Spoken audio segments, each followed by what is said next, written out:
And she's like, oh, yeah, because you know. We started up, so I just don't want you to say nothing you don't want to say on camera because we started. Well, we just started. So okay, well, let me shut up then. Y'all summer's been good? Everyone's summer's been all right? Summer's been beautiful for me. August been flourishing and whatnot? Beautiful. I'm going to flourish every day. I like that shot. What about you, Martin? Me?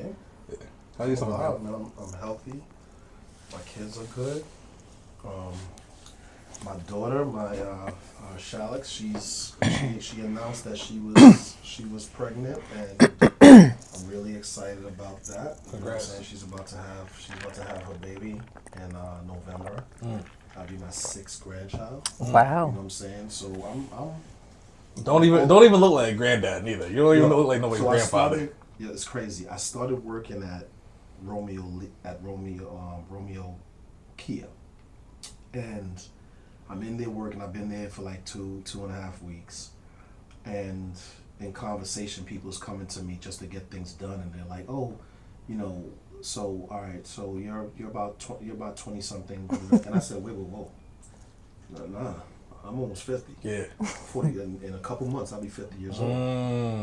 And the scream that lady let out. She screamed? Yo, she screamed like a Holy Ghost scream. She was she white? Yes. Yeah. Okay. But however, she was in shock. She was in shock. Yeah. And then 3 more people started going around the dealership like, yo, he's not in his 30s or late 20s. He's 50. Yeah. So I say that to say, Black don't crack. Black don't crack. Well, no, I don't crack. I think it's all, first of all, you put God first, man. Like, I give all praises to the Most High. Absolutely. You know what I'm saying? I tell people, I don't go to the gym. I don't do, this is a blessing from God. You know what I'm saying? My dad is 93.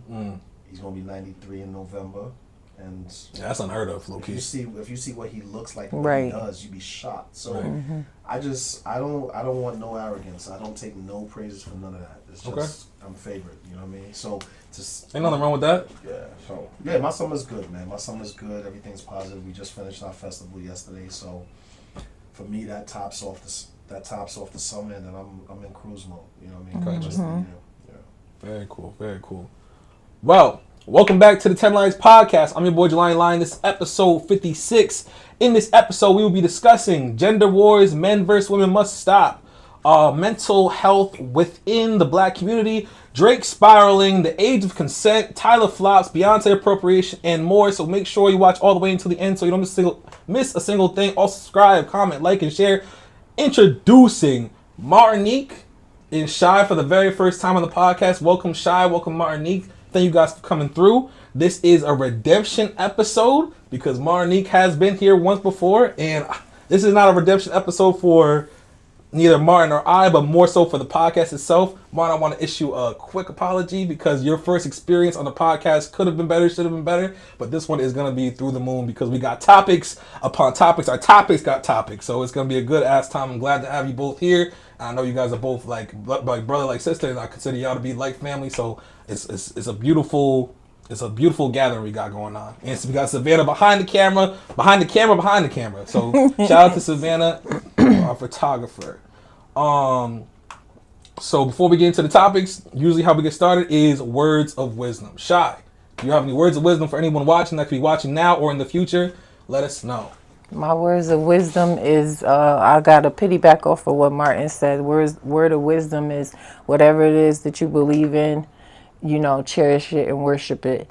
Whatever it is. It doesn't have to be, God. It could be whoever you worship. God is within me, so that's who I pay homage to, and also to the ancestors who have sacrificed, blood, sweat, and tears for me to sit here as a free woman today, to even have this podcast, to speak about different topics. So I always have to pay homage to the ancestors, and that's my word of wisdom. Take care of yourself. Self-love is the best love. Beautiful. Smoke Take care of yourself. Thank you, Shy. Martinique? Same. I mean, a lot of, however long we here, I'm sure a lot of what my sister's saying, I'm going to echo that. It's the same thing, you know what I'm saying? Just an attitude of gratitude. Just always live in an attitude of gratitude. The future doesn't exist, the past doesn't exist, it's only the present. And just always remember that. Just cherish the moment that you have, because it's fleeting. You know, it's going to be gone in a moment. So that's it. That's a fact. That is a fact. Those are beautiful words of wisdom. My personal word of wisdom for anyone watching in the future. Some people are going to see you in the wrong light. Don't let that take you off your path. I feel like I know I can attest to that. I feel like different people, all of you, both of you in the room, can also attest to that and whatnot. It goes back to knowing yourself and knowing what God has for you is for you, and no one can take that and whatnot. So it's just like I feel like there's so much different adversity, not only in the community, but us as Black people have to face on the day-to-day basis and whatnot. But as long as we stay focused and on our path, no one that is casting stones or whatever can deter us from our path, as long as we're like focused and whatnot. And before we get into the topics, marketing plug, Shy and Marnique, feel free to market yourselves and tell people where to find you or what you have going on and what they need to be tapped into. So what I got going on right now is I am currently studying for my license to become a licensed therapist. That's the most important thing for me right now. And, you know, after that, I want to continue to go on to get my own practice to cater to Black and Brown therapy, mental health therapy for the Black and Brown individuals. So that's pretty much what I have going on. That's the most important to me right now. Also, you know, you could find me. I'm not big on topics. I don't have no cards. You know, there's nothing like that with me. I'm on Facebook. You know, Shalon Shy Brown. Pretty much, you could find me that way. You could probably find me in the community doing events, all type of events. Not at all. I'm constantly, you know, on the ground. I'm not. I don't put myself out there like some people might, and you know, be in the front of everything. I do a lot of, you know, behind the scene work. You probably can find me on Broadway with the homeless, feeding the homeless, clothing the homeless. You know, feeding strays, whatever, you know, whatever it is that I have to do to, you know, maintain my self-awareness within self. And give back to who it is that I need to give back to. So it's not, you know, I'm not big on, you know, oh, here's my card, here's my title. I don't like titles. I don't stand on titles. My name is Shy. I am a master's level MSW, and soon to be have my LCSW. And then that's when I will produce cards, and that's only because I have to produce cards to do my job. Right, of course. That makes sense. So very I'm cool. easy to find. Absolutely. Marnique? Local entrepreneur. Seasonlicious Foods. We do catering and so on and so forth. We're not into the restaurant business anymore. So, you know, we're just strictly doing the catering aspect of things. That'll be seasonliciousfoods.com. That you could find us there if you want to do any ordering and stuff like that. As far as myself right now, what I'm focusing on, you know, just kind of dealing with men and their mental health. I've been pushed into that direction to really, that now has become a passion of mine, to try to help men, and especially men of color, with their mental health, because we don't address that. And how I'm doing that, I do have a men's group called Men Lock in Arms, and I did create a Facebook group called Men Lock in Arms to start targeting that. By the grace of God, God has made it where my phone number has been an access point for men to call me, and actually I have a lot of women who call me when it comes to life coaching and stuff like that. So not even my own calling, I've just been pushed into that direction. So I find myself taking calls every week, trying to help individuals out in that aspect. So I am into the life coaching. I am doing motivational speaking and starting that path. And stuff like that. So you can find me if you need to contact me. It's allbusinessmd@gmail. So you can find me there. So, now, does that weigh heavily on you after a while? Helping people, like, obviously, you know, it's a good deed, it's a good job and whatnot. I'm gonna be honest with you. I would be lying to say that it doesn't weigh on your spirit. You know what I mean? Of course. It does. Especially when you're a person who cares for people, it's hard to kind of. And I don't know how and I don't consider myself a professional, right? Maybe I'm a professional at life because I'm giving people life experiences.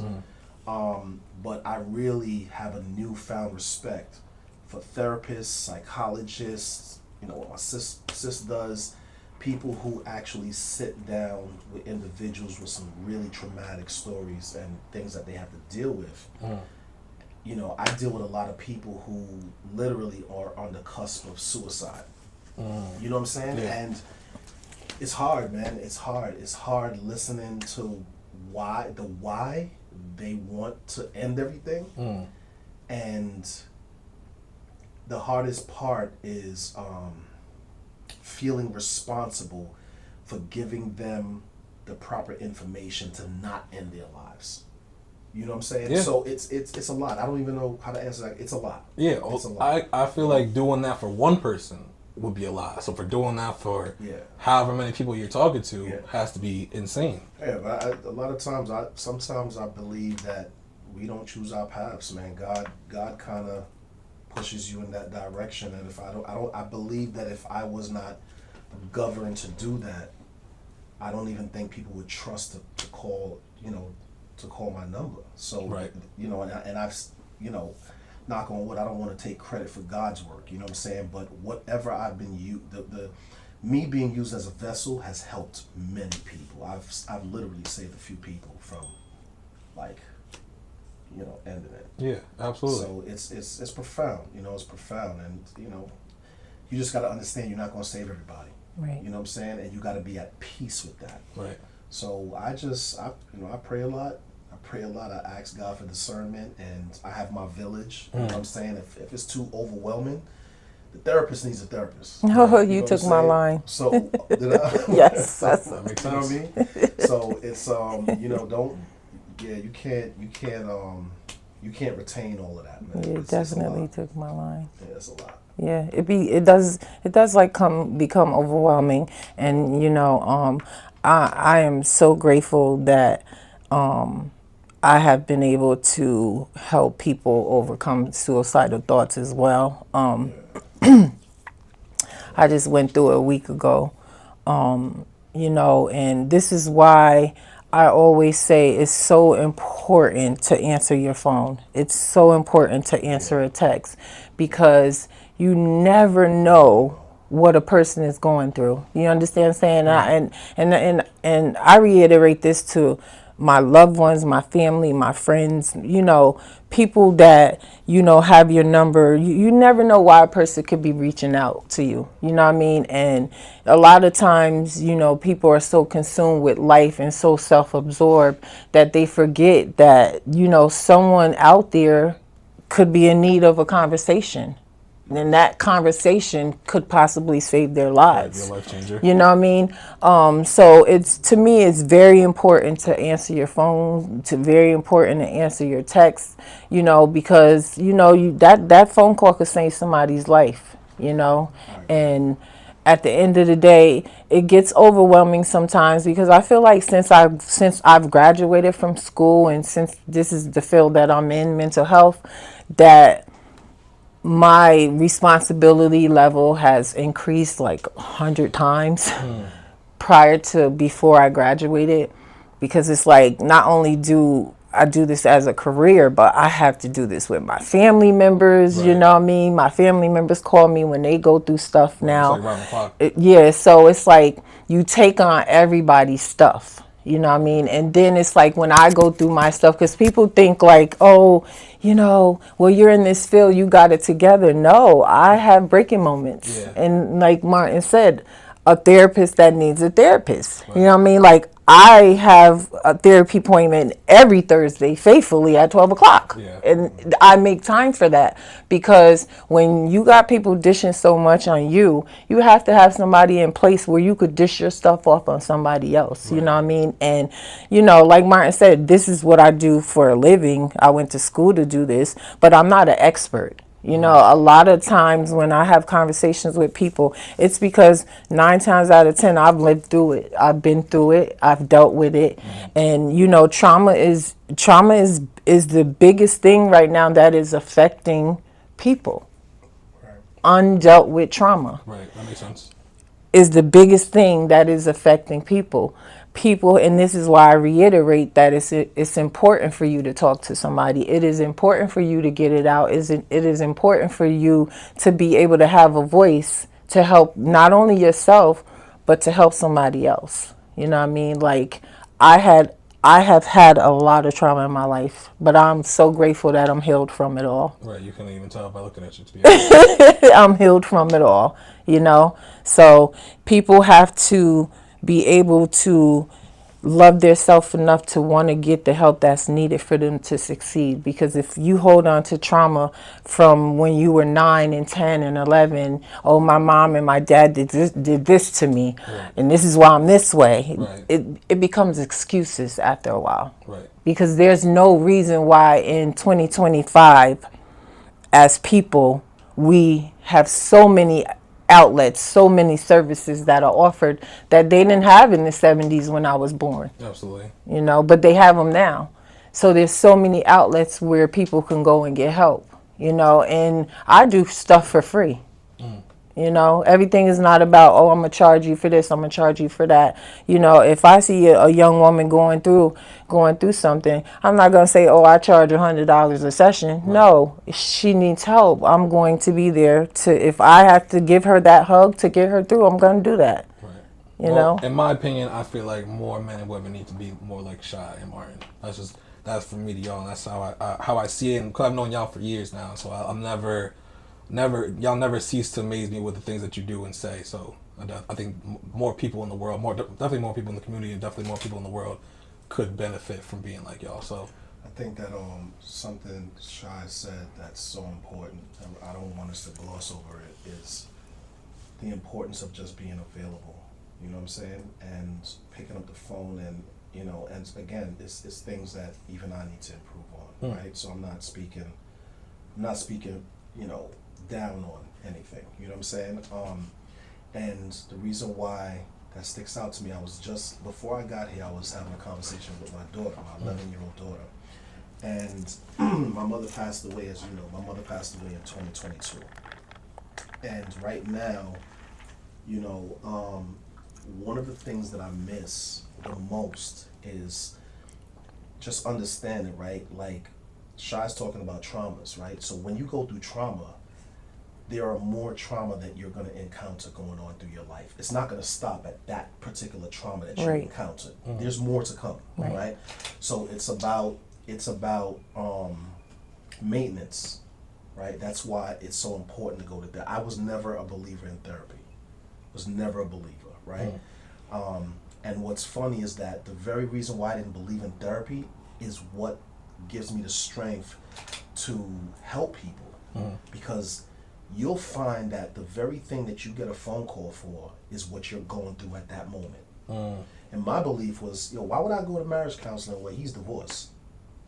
Which is very ignorant to say, because a lot of times you get education from going through failures. right. That's where you get the education on how not to do something. You don't really learn when you're succeeding. You Right. learn when you fail, right? Right, So, right. so that's been a moment of clarity for me. And just being present. Like my mother, if something was going on right now, just being able to walk in her room and sit on that chair, and she would not give me a whole map of how it's going to work out. She was not a person of many words. She would just say, Martin, everything's going to be okay. Everything is going to be all right. Just pray and believe in God. God, she would say in Patois, God not make you suffer. Right? She would say that. God is not going to make you suffer. Just, everything is going to be okay. Simple. Is that something you reflect on when you're going through it? I have to, because I don't have a voice anymore. Right. So what I'm saying is that at this moment now, remember, the traumas don't stop. Right. And I'm still going through hardship. Right. And right now, it's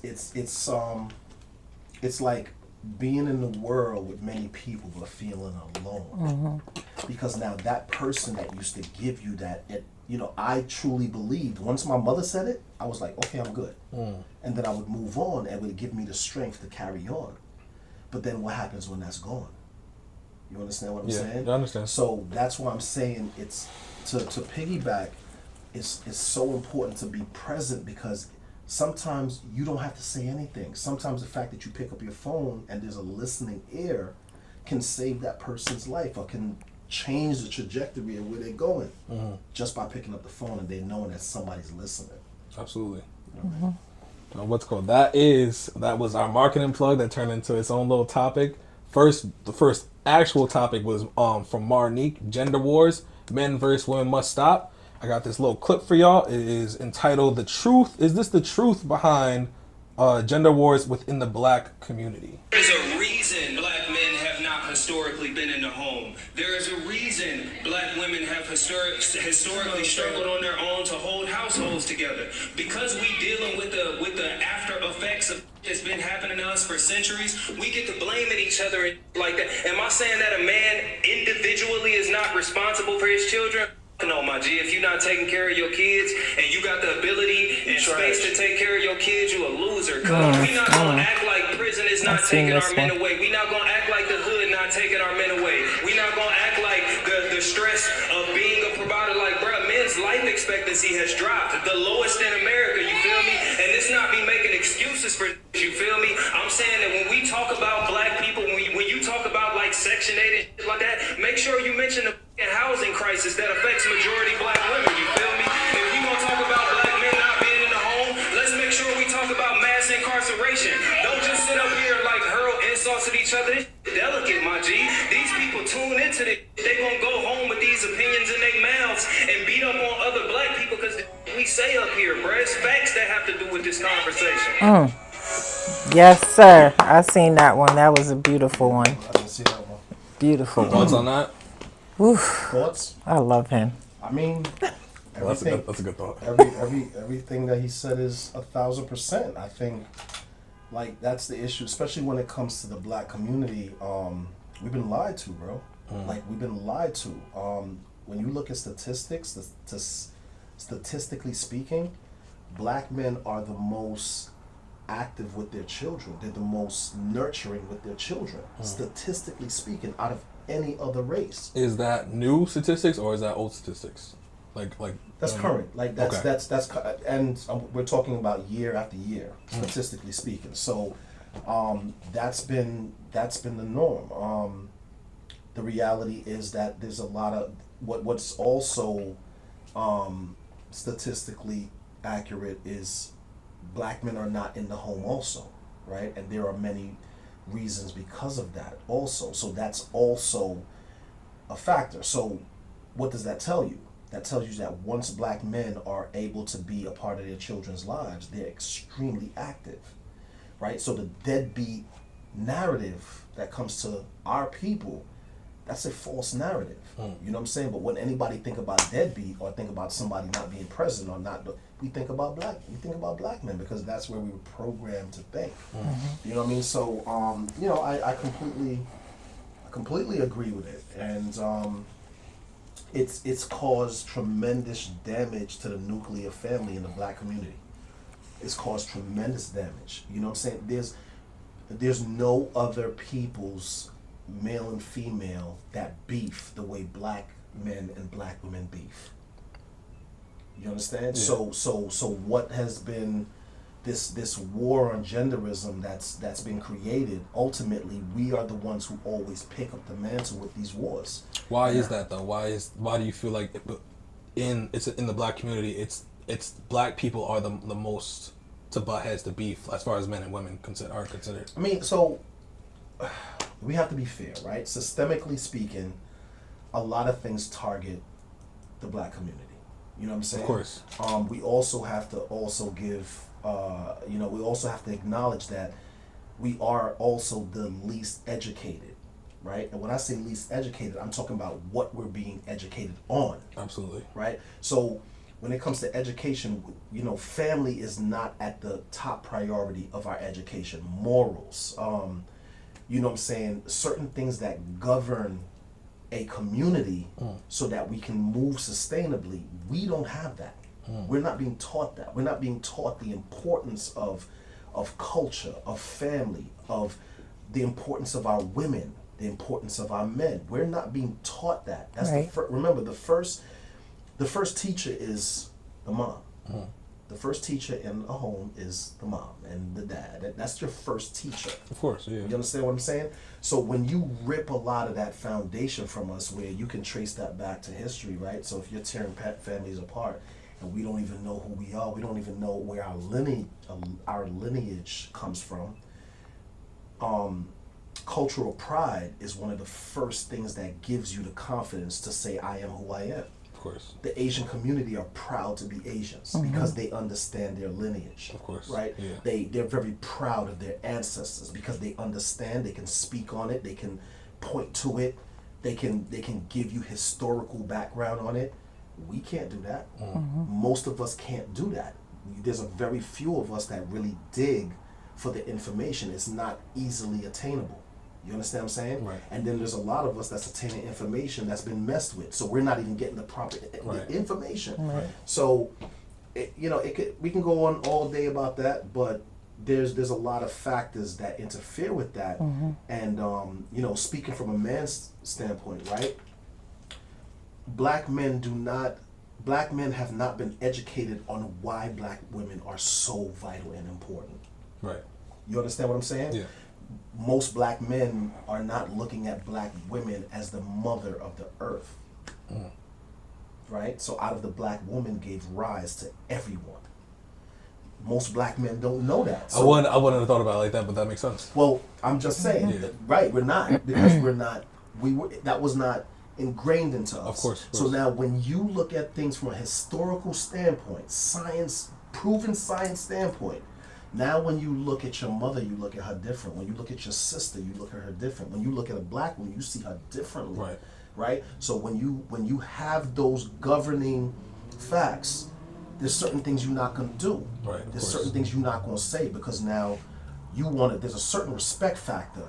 I'm not going to cross that line because of, right? Black women are not looking at us in that directive because we're dogs. We're deadbeats. We don't raise our children. We're unintelligent. We don't provide. We don't. All of these things that cast aspersion on whether we're valuable or not. So our women, out of every culture, what culture talks as poorly about their men than our people, right? So we're both doing it to each other. Right. You know what I'm saying? So Vice I versa. got mad responses for you, but I need I gotta give Shy a minute to speak on it because I know Well, she got a lot to say. Well, I'm definitely going to piggyback on everything Martin said, but also you gotta give you gotta look at it as if from our oppressors. Of course. We in ancestral history were pitted against each other. You know what I mean? They used to put us in rings and pay to watch another brown and brown person fight to the death till they kill. Had the slaves fight to the death. That's picking us against each other. Even in the household, you had, the high yellow Negro, and then you had the darker Negro in the fields. But where was the high yellow in the house? Yeah. Cater, she was mating to the man in the house, the master in the house, Right. and to the missus in the house. So a lot of that, is systematic as well. Why the black men are not in our homes now, because and why we are the most abusive to our own, because that was taught to us. Right, conditioning. It's a condition, and a lot of times when it gets to the point where it's conditional, it's hard to break something that's already been programmed. Now, You know what I mean? Before we, I don't mean to cut you off, but before we move to the next topic, I got a question for y'all. How would y'all respond to the ignorant white person? Because I feel like I hear it all the time. That said that was 400 years ago. Get over it. It's not. That's not what's happening now. Blah blah blah blah. Like. But it is. Just because we're not in physical captivity, we're very much still mentally in captivity. We are very much Break that still. down. What I mean by mental captivity is physically we don't have the chains on us. Mentally we do have the chains still on us, for the simple fact is the impression that we still experience to this day, which it could be from your job, it can be from the home setting, it can be from, you can have the same and what I mean, you saying break it down, you can have the same qualifications as someone coming from the same college as you, having the same grade point average as you, and y'all both go for the same job. Who you think gonna get it? You're not gonna get it, even though you have even though you have that same qualification. Right. And I always use this example. When I was doing my internship, I was the only African American in that internship, in that organization. Right. Through coordinated children's services, which was a county job. I was the only woman of color in that position. Right. The only woman sitting at the table. You feel what I'm saying? So for that speaks volumes. Of course. And 9 times out of 10, it becomes there's biases on testing when for African Americans. So like Martin said, a lot of the times we're not educated enough. We have fears. We have testing fears. We have anxiety. And then a lot of these tests are not written with us in mind, so they're biased. You know what I mean? And why do people have to take tests anyway to get a position as a job? So there's all type of factors on why we are still in captivity. We don't have the ability to speak how we really feel without someone being sensitive over it. Yep. If it comes from me, it's different than if it came from a Karen. Right. You feel what I'm saying? So that's a captivity. Your mind is captivated because even though I say this, Right. I can't express it Right. because someone's gonna feel a ways about Or it. you have to fight to get it. Or across. you have to fight. And I also say this. I feel like every day I have to fight to prove. Like when I was in school, I graduated cum laude, 4.0. My whole 6 years in Talk to school. me. You feel what I'm saying? My whole 6 years in school. Sheesh. But I always felt like I have to work harder. Yep. I have to sit up at night 3-4 in the morning when I got class at 7:30. I have to get this A on this paper. I always felt like I had to prove myself smart because I was looked at as, I was a troublemaker. I was aggressive. If I spoke my mind, I was this angry black woman. I had the angry black woman syndrome because I was expressing how I felt and how something made me feel. So I feel like we always got to work harder to prove that we're worthy, and that's a captivity. Right. Because we're not free. From young too. From young, getting yes, we're not free. Yeah. We're just free from physical confinement, but we're not free until we are able to sit and have conversations, and until we are looked at as equal, we will never be free. Right. And we're not looked at as equal. You can be the CEO. You can be a black Bill Gates. But they're always going to look at you as like you're down here. Right. And that's for us. We will never be out of, mental captivity until we're treated equally. Well said. Well said. Enough said. Martin, anything else on this topic before we keep pushing? Question that you asked again? What was the question that you asked again? Just now? So you asked the question, what's our response to a white person? Oh yeah, because white people will say whenever I speak on or I see black people speak on current oppressions, current racism, current systematic, all of that, all of those different factors, it's a victim. Certain white people will say that's a victim mentality, victimhood. It's not. That's the past, not the present. That happened hundreds of years ago. Blah blah blah blah. Like, what would you say to that? So Racism. I've had this conversation with white people, and I like to use analogies, and this is what I use. Have you ever seen a person eat a Big Mac or a sandwich and get fat after they were done? Like right after? Yeah. No. It's never happened. Yeah. You get fat by eating thousands of them, right? So what you see now, right? The results of what you see now, the hardship, the suffering, is not what you did today. It's not what we're going through today. Right. It's a result of all the years. Yeah. It's an accumulation. You don't get cancer out of the blue. Right. You get cancer from a continuous, consistent lifestyle, right? That's how life works. That's the science of life, and everything is like that. So that's my response to them, and they can't respond to that. So Most times they can't respond to it. they're not going to respond to that. Yeah. So what I'm saying is that, you know, they a person like that, who unbeknownst to them may be racist, right? Because a lot of people don't even realize that they're racist, Yeah. right? Yeah. So they don't realize that they're sitting on half truths. So what they're saying, what they're saying is true. To them, yeah. You understand what I'm saying? Like, as black folks, we cannot sit on what was done to our ancestors. Right. So I'm gonna say this. So I don't know if you listen to Charleston White, but there's a lot He of pops up on my feed. there's a lot of crazy things he says, but then if you really listen to him. if you listen to his crazy, Yeah. he's brilliant. Gotcha. He said, the freedoms that we are enjoying today as black people, we don't deserve them.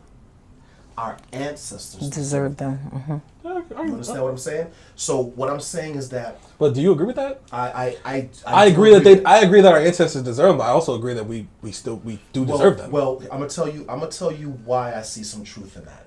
Because we are not respectful to our ancestors. At all. The average black person is not respectful At all. to the listen, right in Kingston right here, we got over 200 or 300 black folks stacked on top of each other.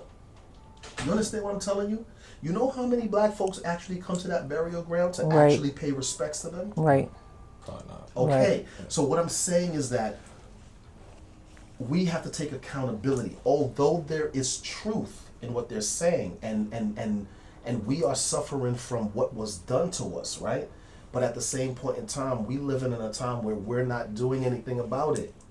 We don't respect our women. We don't respect our men, right? We're not doing, like, although it may be harder, but she's a perfect example.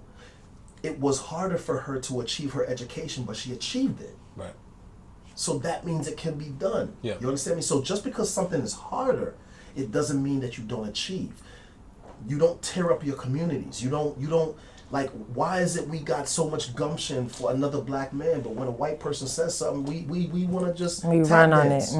You understand what I'm saying? So there's a lot, like I said, a lot of my thoughts can carry on forever. Yeah, but this is I'm this just- is those type of conversations. So And- That's and- what it is. and So- it- so, I'm sorry.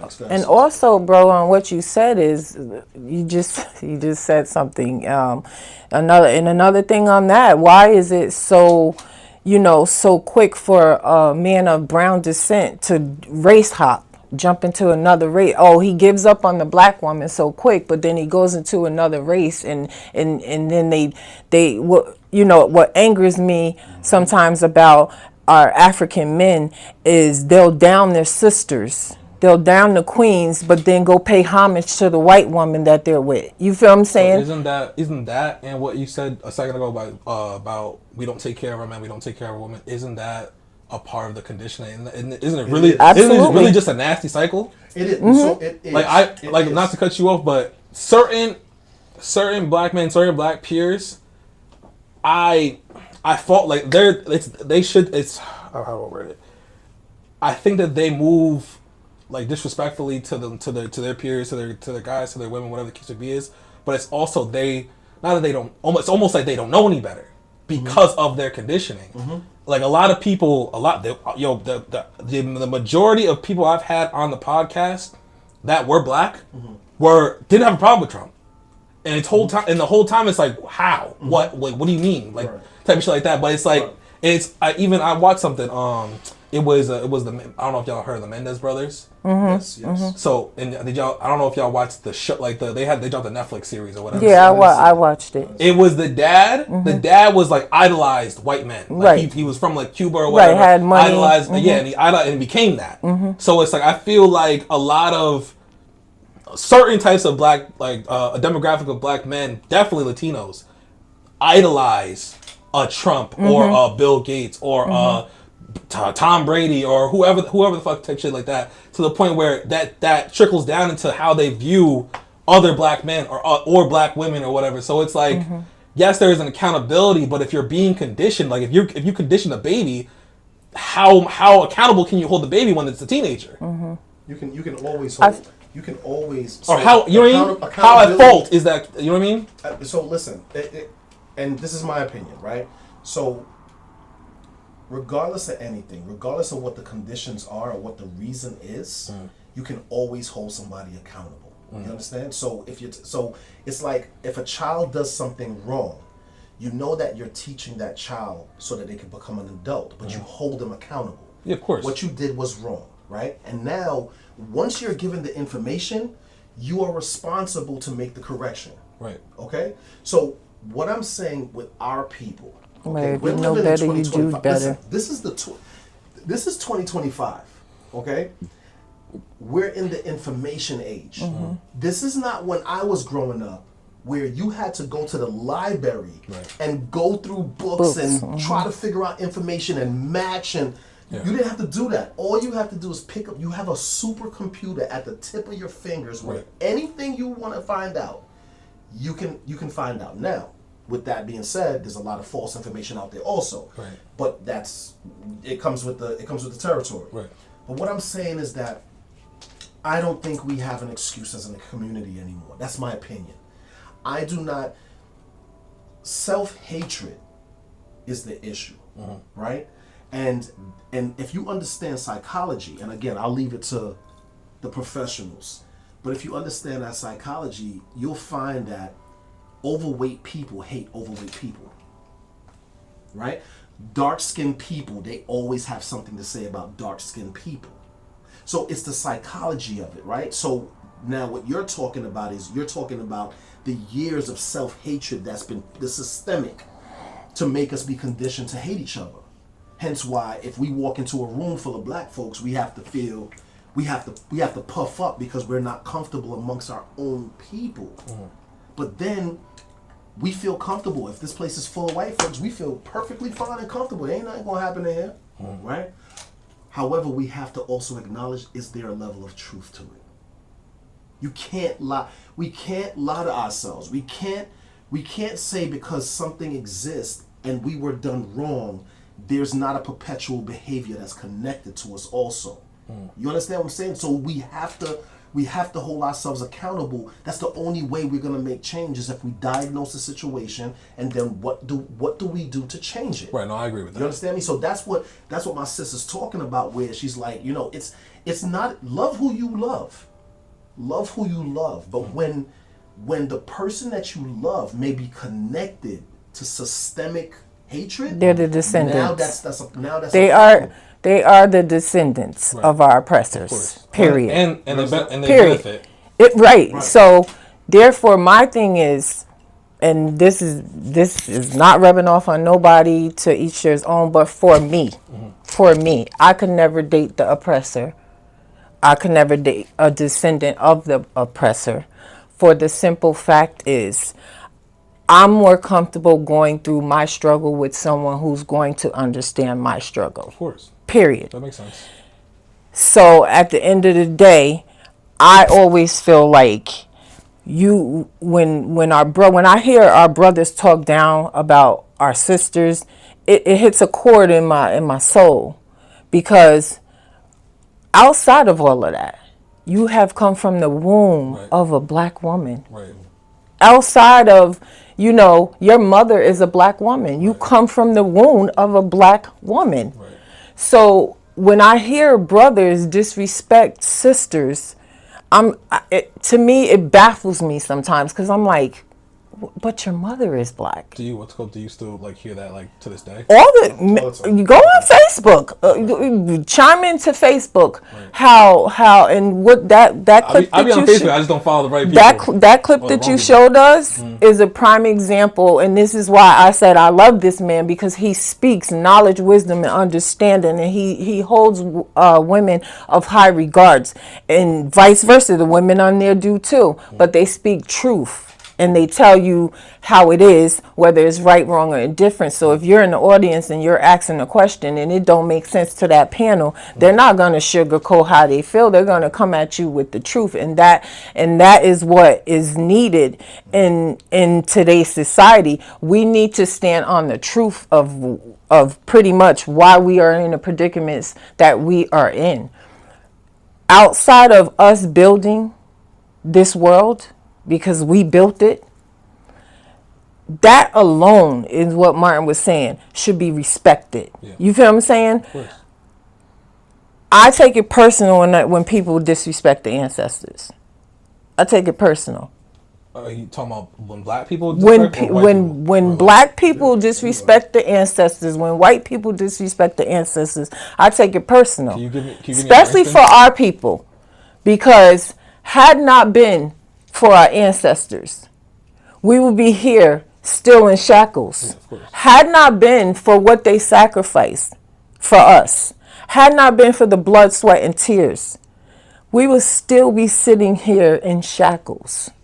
So for me, it's disrespectful. I always say this is nothing new. It's disrespectful for you not to research, not to learn, not to know what the people that paved the way for you to sit here went through. It's disrespectful. To me, in my personal opinion, it's disrespectful. That makes sense. So when you have a man that sits up and talks bad about his sister, that pretty much if you do the history, if you do the bloodline, disrespects his sister, and then he sits next to the white woman and he's like this. She's not having conversation amongst her family table with a bunch of white people sitting around it about that black man. But he's having a conversation about her amongst his peers.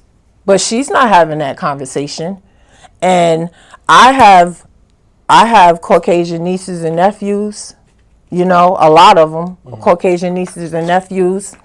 And I do believe in love, and I do believe love should be spread amongst you. Love who you love.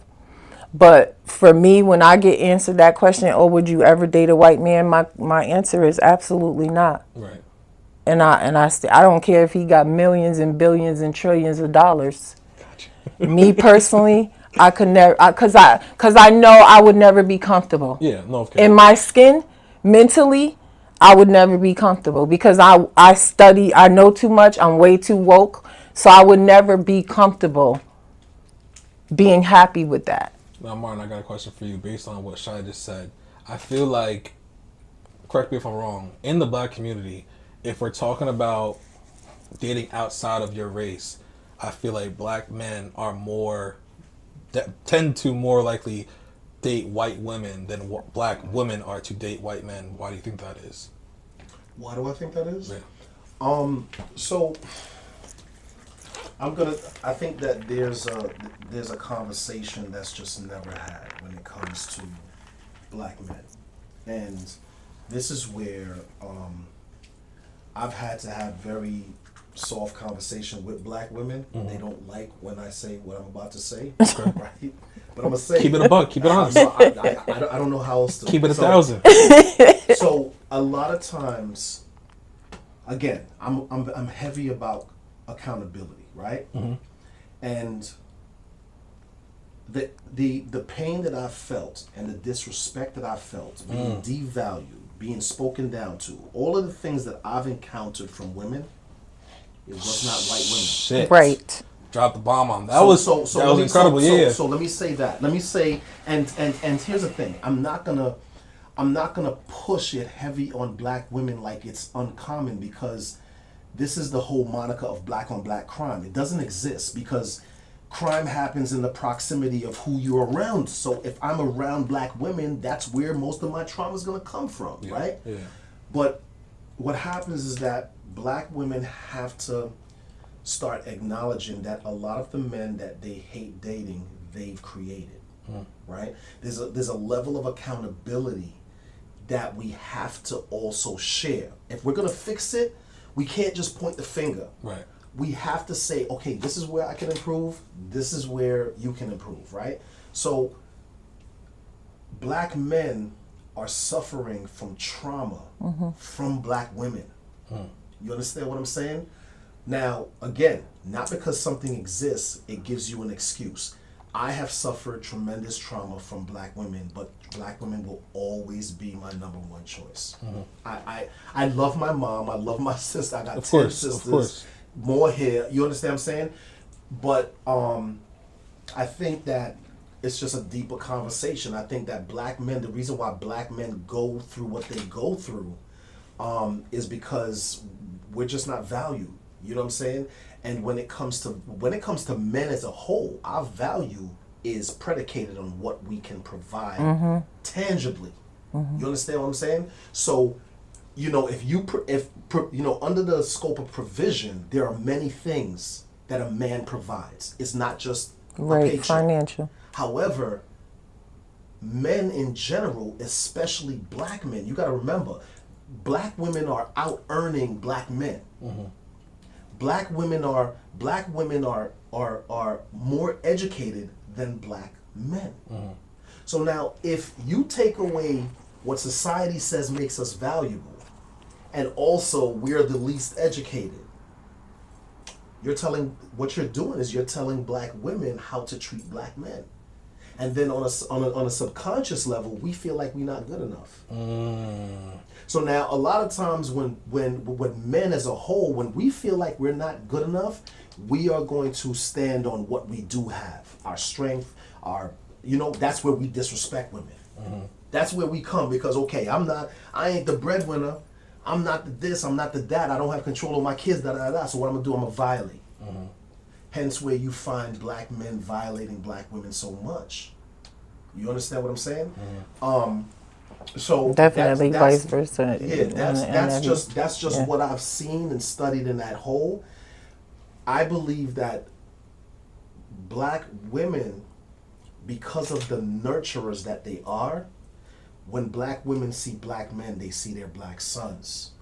So you cannot convince a black woman to give up on her son, to give up on, especially black women love their fathers. You understand what I'm saying? So all of the things that lock in psychologically for black women, they have more hope into black men, in my opinion, than it goes the other way around. Because black men, they just feel like we ain't shit. We ain't shit to our women. So you know what? We gonna go to the path of least resistance. Who makes us feel good? Who's gonna make us feel like a man? Who's gonna on the surface at least? On a surface level. You understand what I'm saying? And the reality is, it's so unfair to black women because black women are nurturing, they're loving, they're caring. You know what I'm saying? They want to be these things. But there's just a disconnect. Right. You know what I'm saying? And again, I hope I'm not running around the answer. But no, you're doing great. Y'all both batting 1,000. I just think that it's just not an easy, clear-cut answer. Right. There's so many factors. There's so many factors on why it's happening. And that's why we have to, this is where Shai's talking about, we have to understand our origins, right? And as black folks, remember, we lived at a time where currency was, I trade you a goat for a cow. I trade you this for this, right? The value was spiritually who you are, what you represented. If you go by the Bible says that we are made in God's image and likeness. So when you disrespect a black woman or a black man, you disrespecting God. That was a clear understanding. But now we come to this westernized of capitalism. Now we are holding that person value to what's in their bank account. What can they provide? How can you understand? So in my opinion, I think that we have to go back. We have to go back to honoring what makes what her value. What does she bring to me? The fact that I know that if I call her, she's going to pick up the phone. The fact that I know that the way she displays love, is she going to tell me whether I like it or not? She's going to tell me the truth, whether I like it or not. You understand? She's going to be present. I know that if I call her at any time, she's going to be present. Of course. She's going to support me. How do I bring value to her? You understand what I'm saying? Nothing monetary, nothing tangible with no money. And I think that if we get back to that, I believe we'll fall in love with each other all over again. Mm-hmm. We have to get away from this bullshit. We have to get away from it. And it's You know what I'm saying? it's also like you teach people how to treat you. You teach a man how to treat you, just like a man needs to teach a woman how to treat him. Right. It's vice versa. And you know, a lot of it, if you look at it, a lot of it is still built on trauma. For the simple fact is, if a woman is downing a man and talking down to a man, there's something within self that's making her feel like this man is not worth anything. You feel what I'm saying? So a lot of the times as women, and you know, I've been in situations. I was in a 30-year relationship, on and off, for 30 years. 30 years. 30 years. Met him at 16. 30 years. And at the end of the day, I put up with a lot of stuff because I had stuff myself that wasn't dealt with. Right. So I didn't know what my worth was. Right. So I thought, okay, he can cheat on me and I'll take him back as long as he's with me. Right. You feel what I'm saying? And that's because I didn't know what my worth was as a woman. Right. You know what I mean? I didn't realize, and I allowed it. I accepted it. So at the end of the day, when you accept something, if you accept it the first time, you're going to accept it the second and the third and the fourth time. And then when you come and try to say something to a person, oh, you did X, Y, and Z to me, first thing they're going to say is, well, you ain't trip over it the first time, so what you tripping for now? Right. You know what I mean? And then that goes into, you don't know what your worth is. A lot of the times, us women, we don't understand the dynamics of how worthy we are for a man. But that And also, vice versa. I think that also we have to take accountability as men also. Because like one of the biggest issues that I have with our community is that we bought into this independent black woman, independent. It doesn't exist. Independence does not exist. That doesn't exist. What do you We mean are by that? all, what I mean is that everybody is dependent Okay. on someone. Okay. So to be independent means that you don't need nobody for anything. Anything, right? Okay. You understand Right. what I'm saying?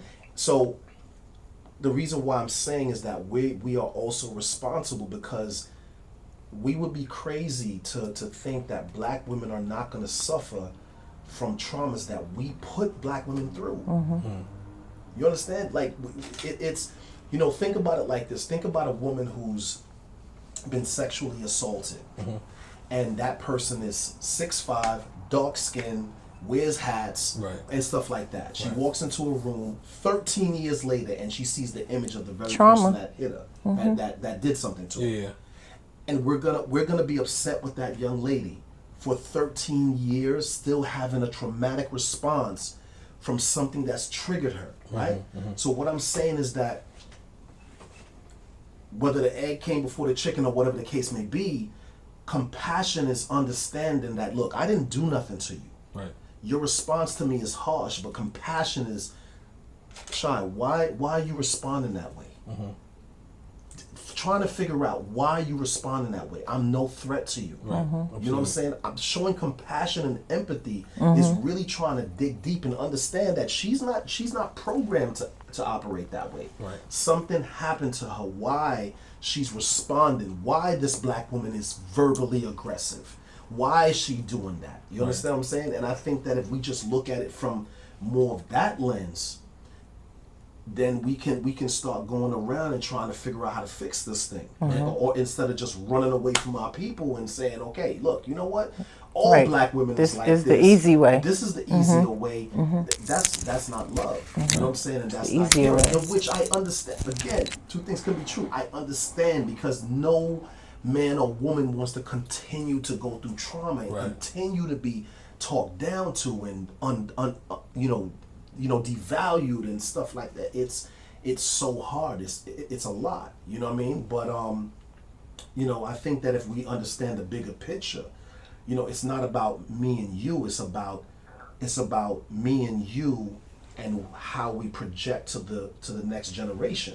Because if we give up on each other, we can't say nothing when the next generation completely gives up on the community also. Right. Right. I feel On you. us. If y'all have any more thoughts, speak among yourselves. I gotta run into the other room real fast.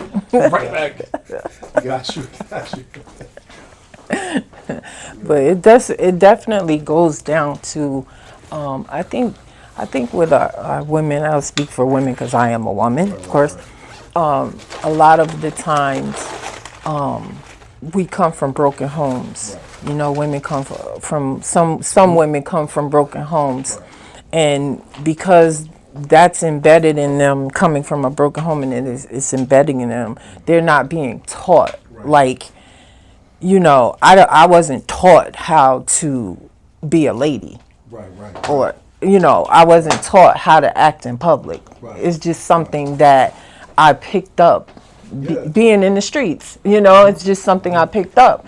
And that's why I say it's so important to know thyself, love thyself, and pour into thyself first. Right. Because if you're doing it for yourself, then you can be able to give it to somebody else. You can't give it to somebody else if you don't have for it yourself, to yeah. give. Right. You feel what I'm saying? And a lot of the times, like I you know, I've been on this journey, like with God and the ancestors that's in me. I've been on this journey where stuff is happening. I'm like, wait, what's going on here? Where I'm changing, it's changing. That's why I decided to lock my hair. Went to the burial ground, had this whole conversation with the ancestors. You know, realized that I was Europeanized, and you know, I said, okay, I want to do something different. Right. I want to. I've always had natural hair, but it's never been locked. Right. So I was like, you know, Looks lovely, by the way. I'm gonna lock my hair. You know, I'm gonna dress this way. I'm gonna act this way. I'm gonna be better at being a woman. Because a lot of times you hear women, they say all the time on Facebook. You go on Facebook and these women are sitting up there and they think that, you know, having coochie is the prize. You know, your coochie is the prize. And I just had this conversation and truth be told, you know, your Pandora box is not the prize. Okay. You feel what I'm saying? That's the truth. Right. But a lot of times you see women, they're sitting up on these panels and they're talking, and you know, Kevin Samuels, he continued to sleep with the ancestors. He was one of my favorite because he kept it a buck. And you know, these women be like, I want a 6-figure man. Yeah. Huh? You do CNA work, sweetheart. How you gonna? Truly, I've been in these conversations. You are a certified nurse's assistant. Yeah. How do you want a 6-figure man? What makes you think that a 6-figure man is gonna come into the nursing home and say, "Oh, you're the one, you're the wife," because you have Pandora between your legs? We all have Pandora between our legs. That's not the prize. Right. If you want to go after something as a woman, there's certain ways. It's unheard of for me to sit here and say, oh, I want a man with 6 figures. I know that's never going to happen. Well, never say I'm not even putting myself in predicament in situations where there's 6-figure men. You feel what I'm saying? I'm not in a CEO conference. You know what I mean? I'm not in that position. So for me, I know that there would never be an opportunity unless I bump into him in Walmart, Right. that I'm going to say, oh, my husband needs to be a 6-figure man. Gotcha. That's not, when I say I want a man to offer generosity, I don't mean financial generosity. I mean, I need somebody to offer mental generosity, spiritual generosity. You know what I mean? Someone who could sit and pray with you and not even think about it. I mean, someone who can understand compassionately what you're going through, empathetically what you're going through. That's what I mean when I say generosity.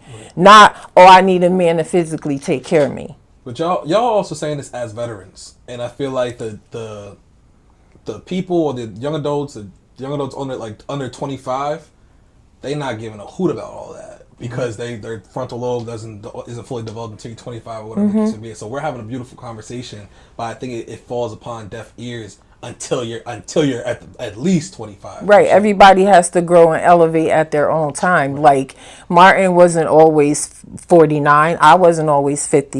You know what I mean? I'm about to be 51 actually in 2 weeks. Can't tell. But we weren't always, we were teenagers at once. We were 20. I was 25 at once. He was 25 at once. Yeah, we sit up here and talk about it as veterans. But I also think by educating and setting the example and showing proof that at one point I was a 25-year-old girl out in the streets twerking my butt and thinking, I've never had to pay for it. You know, these women now, they're paying for it.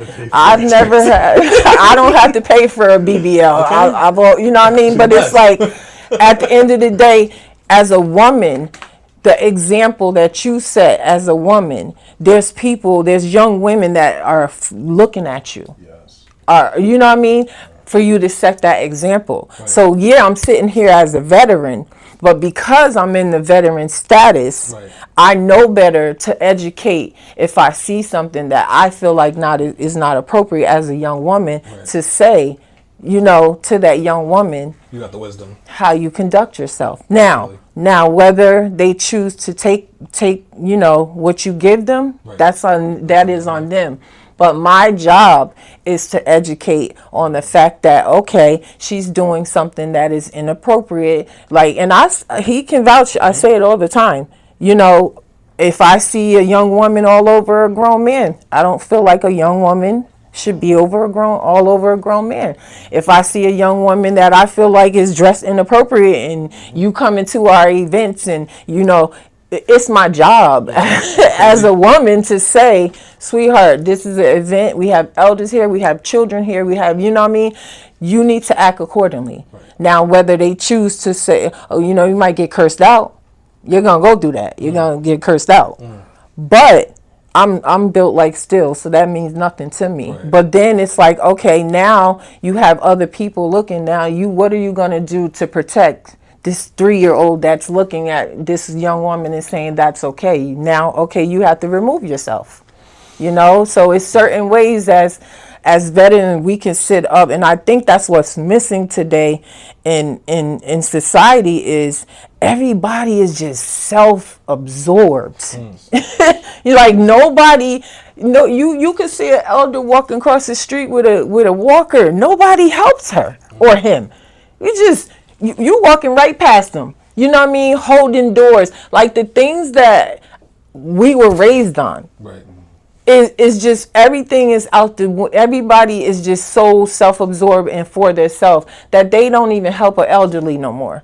They won't help an elderly woman carry her bags to her car or whatever. They'll walk right past her. You know what I mean? And for me, that's what's hurting this world because it's more hatred than it is love. No, Shy. Beautifully said. Gotta cut you off there because we've been at it for an hour. So we're gonna get to our next. Before we even get to our next topic, we only been on like one topic and we got like 8. But I want to get into a game with y'all. Y'all are not just dating and romantic veterans, life veterans, but y'all also R&B connoisseurs, I believe. Like that's fair to say. I love music. Do y'all feel like y'all have the same, like similar tastes in R&B? I'll say so. All right, so let's see. We about to play this game. Best R&B male artist and why? Of all time? No. I'm gonna give you options. So you're gonna pick out the options. Okay. Trey Songz or Mario? Trey Songz or Mario? I would say Mario. Okay.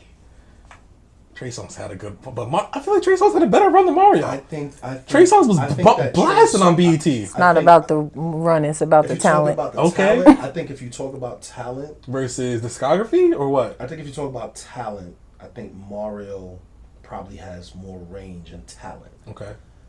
The career, I would say Trey Songz. The career. Yeah. So if you say as far as artists, then which one should we go with? Like as far as should we go with talent or should we go with career?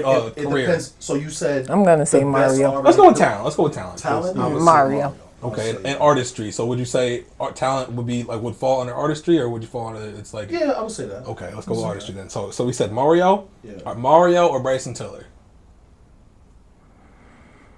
Have y'all dabbled in Bryson Tiller? Ooh, I'm surprised, Shy. I don't know. That's tough. That's tough. Yo, as we just get started. That's tough. Mario or Bryson Tiller?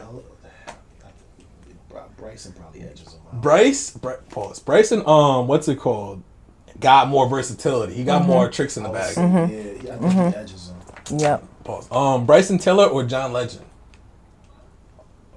Yeah, but I'll go with Bryson. Woo! Yo, you surprised me there. Okay. Yeah, no question. Okay. I will go with Bryson too. On Okay, y'all match it. I like it. Bryson Tiller or Neo?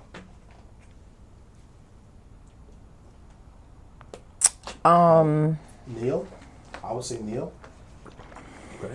That's a hard one. I mean, Marnie says Neo. I'd say Neil. if we speak in longevity, it would be Neil for me.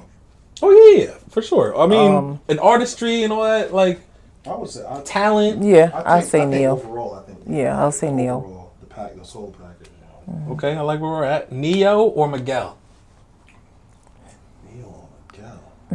So you got y'all in the R&B back today. I say Neil. Okay. I would stick with. Yeah, I'll say Neil Let's too. not sleep on Miguel. No, man. Miguel's nice, but I would say Nice, Neil. but I would say Neil. I'd say Neil. Neo or Music Soul Child? Music. Then you're not gonna think No.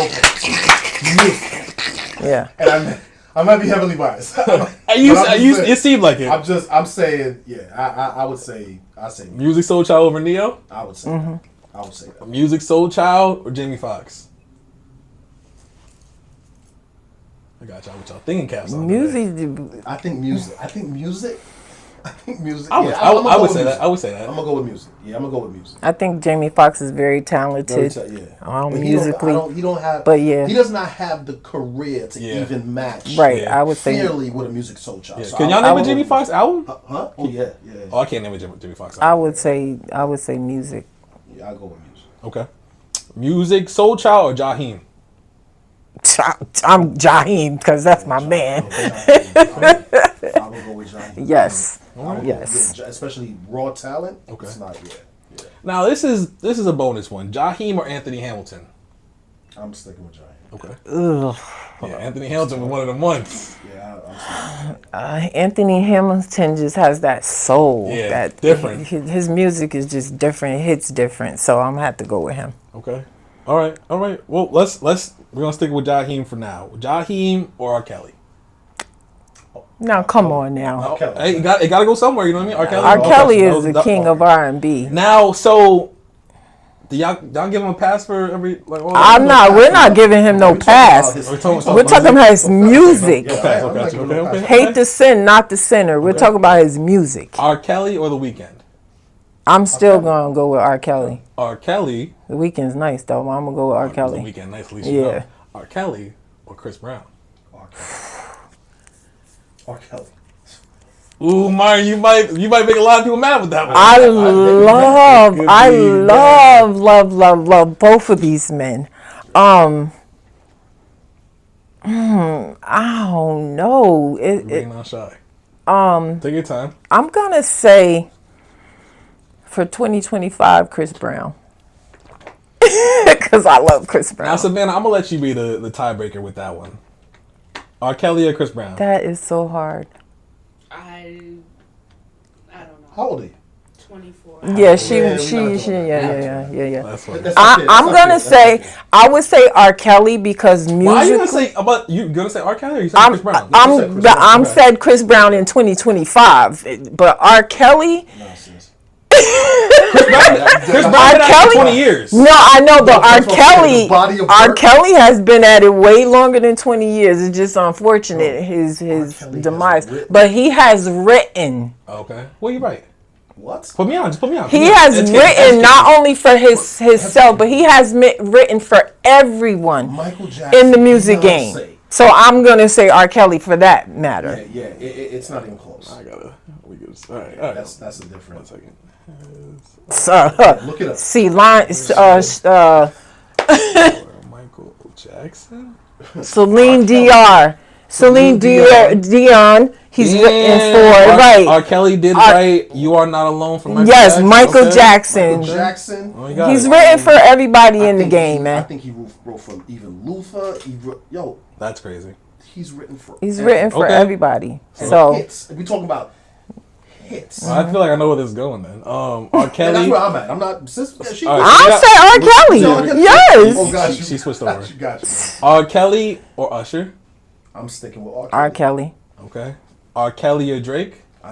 What's Drake? R&B singers. The R&B rapper? singers. Wait, he's an R&B he singer. does both. He does both. He does both. Yeah, I'm sticking with R. Kelly. All right, so that's what we sticking with R. Kelly. Yeah, no, Kelly, yeah. Drake. That is gonna be a controversial. I hope it do. Drake though. It is what it is. That is what it is. Wow, It is. Y'all like that game? that was a nice game. Y'all wanna hop in? Y'all wanna do one more? Cause I got one more. Okay, Yeah, I think anyway. Damn, Drake. Drake is a rapper. Right. I He thought he was a rap. He do singing all But the most of his music is like rapping. Let's get into it. Brandy, this is best R&B female artist and why? Okay. Brandy or Keisha Cole? Keisha Cole. Keisha Cole. Damn, Brandy. But Brandy has the better career, but Keisha Cole is the better singer. Okay, is it that love song that really got like that does it for you? Where she hits that note, love. I don't know. I No, gotta say Keisha Cole got a long standing career though, bro. Keisha Cole? Yes, Keisha Cole. She's Like- one of my favorites. You don't So feel like Like she Brandy? did she fall off? Do you feel like or not? Keisha Cole. Keisha Cole. I don't I mean, feel. they don't put out enough. Brandy hasn't did. Brandy fell off. Obviously, Yeah, but she like hasn't. She just. I feel like she Since just the settled or whatever. accident, yeah, she hasn't really written. I haven't heard a lot from Brandy, Right. but Keisha Cole, I definitely feel like she has longevity in the game or does a lot of whatever, features in and the- she does a Yeah. lot of Yeah, she does a features. lot of But features. yeah, definitely Keisha Cole it is. Keisha Cole or Sierra? Or Sierra. Um, I think I'm gonna lean with Sierra. I think I would go Sierra. Like a slight lean. I would say a slight one because I think about everything like talent, Yeah. like Yeah. musical, like Yeah. voice. If we're talking about Yeah. like if you subcategory and say who has the best voice, Yeah. now, but I would go with Sierra. I'm has definitely the- going yeah, with Sierra. has the better art, like a better package. artistry and so, yeah. Sierra or Monica? Ooh. Sierra or Monica. I would lean probably Sierra. Oh, wasn't expecting that. Yeah, I'll probably lean Sierra because Monica hasn't done really much. Recently, but if Recently. they did the verses, right. Versus like if they did Yeah, she got way more songs than Sierra does. I think I'm gonna have to go with Monica on this. Monica, could see Monica. you think has more hits than Definitely. Sierra? bangers. Definitely, Okay. yeah. Okay. Yeah. Could be wrong. Let's give that one to Monica. Monica or Alicia Keys? I'd have to say Alicia Keys. Yeah, I like You really gotta Alicia think about that, Keys. right? Too Yeah, much. I have to go with Alicia Keys. Now here we go. Let's see where y'all at with this. Alicia Keys. Yeah, I feel like I know where you're gonna go. Alicia Keys or SZA? Alicia Keys. SZA. I'm saying the younger generation will be in the uproar. They're gonna say No, they SZA. gonna- Yeah, the gonna younger. put- I'm gonna say Alicia You Keys. gotta, like, Y'all listen to SZA, right? I do. SZA is dropping. No, I know that, but She's different. She's not like the rest of these. but you're not comparing a fairly new artist to another fairly new artist. Right. You telling us to compare to somebody who has a body of work. Right. Okay. So To someone who's Yeah, new. somebody Yeah. who's new. So Like- I'm going with Alicia Keys going only with because Alicia of the Keys. Okay, fair enough. Alicia Keys or Aaliyah? or Aaliyah. Alicia Keys or Aaliyah? Aaliyah. Because I feel like Aaliyah would have been crazy if she was still living. Okay. This is just the list. Aaliyah or Rihanna? Aaliyah or Rihanna? I'd have to lean to Rihanna. I'm surprised you say that. Why you say that? Why? Just what she's done. Like I just think that her body of work. Mm-hmm. I think again, talent. It's not even close. Aaliyah, it's not comparative. But if you talk about her body of work, Right, management. Rihanna's body of work, Makeup and perfumes she's done. Well, I'm not talking. We're not keep it in Just the artist music. in the we talk about music. music. Keep it in the Yeah. music bag. Like obviously she's a billionaire, but like we're not going on makeup and perfumes. I Like, mean, the lingerie. that's and all that. kind of hard too to compare because Aaliyah's lifespan was cut really short and she was really young, so she didn't get the opportunity to make the amount of music that Rihanna has or whatever. But if we talking about talent, I'm still gonna go with Aaliyah. I would say that, yeah. Okay. Quality of music, Aaliyah has that. Okay. Quality of music, yeah. All right, let's go Aaliyah or Beyonce. It's not really fair, but that's. Yeah, that's not fair. But it gets that we just at that point. We just at that point in the game. I know, but that's just not fair. I was okay. So I'ma say Okay. Beyonce. No, I'm gonna go with Beyonce. But I'm not really feel good about it. I'm not really a big Beyonce person, Right. but fan. Credit- But credit where credit is her work is she's definitely one of the top. Beyonce or Lauryn Hill. It's Lauryn Hill for me. I would say I get that. I understand that. Why is it like that though? For someone, I'm not questioning it. But it's wild to think for someone who's only dropped one album I know. But have you like listened that. to the substance of that one album? Oh yeah. Okay, so that's why I'm saying but Lauryn Hill. It's wild to think about. Like you can't really say that for nobody else. Right.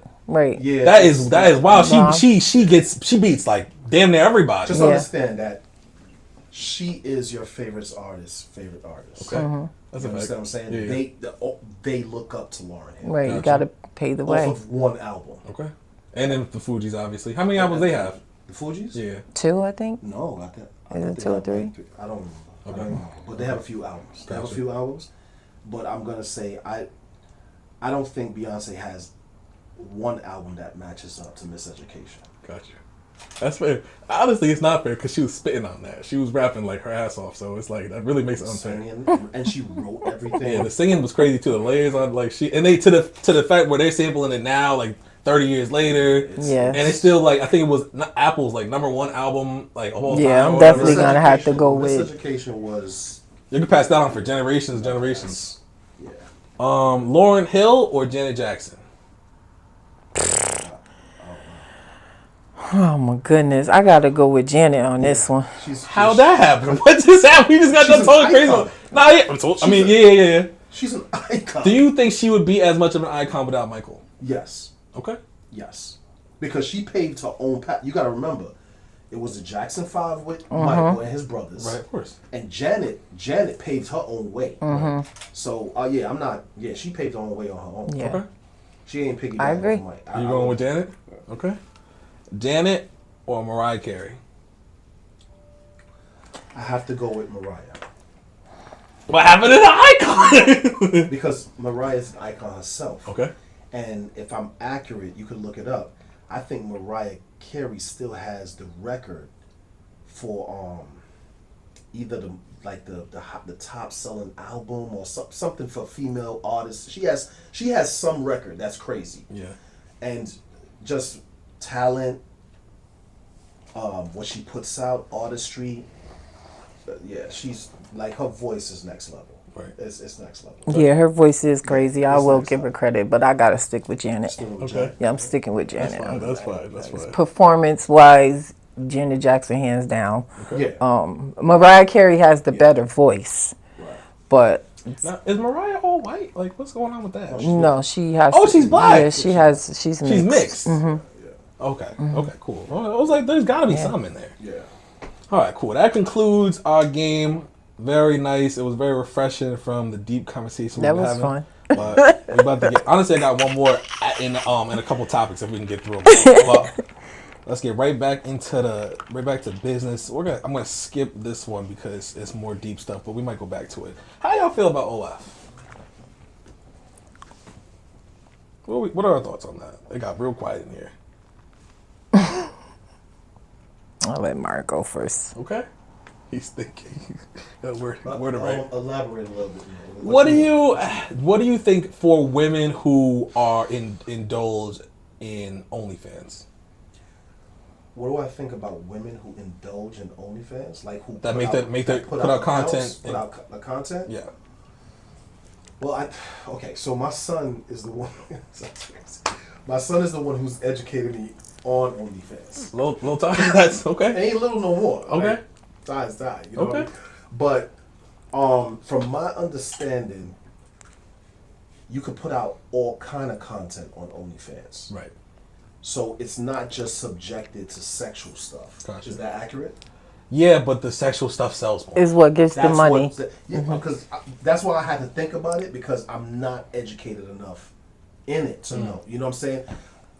So what are you asking me? Are you asking me for the females that put out content to sexual stuff? Yeah, that showcase That showcase their bodies in sexual content. Okay, I got things you. of that Okay, nature. I can answer the question now. Okay, got you. So I have a problem with it. Okay. And I'm gonna tell you why I have a problem with it. Because I think it's an example of somebody who uses something that they project that men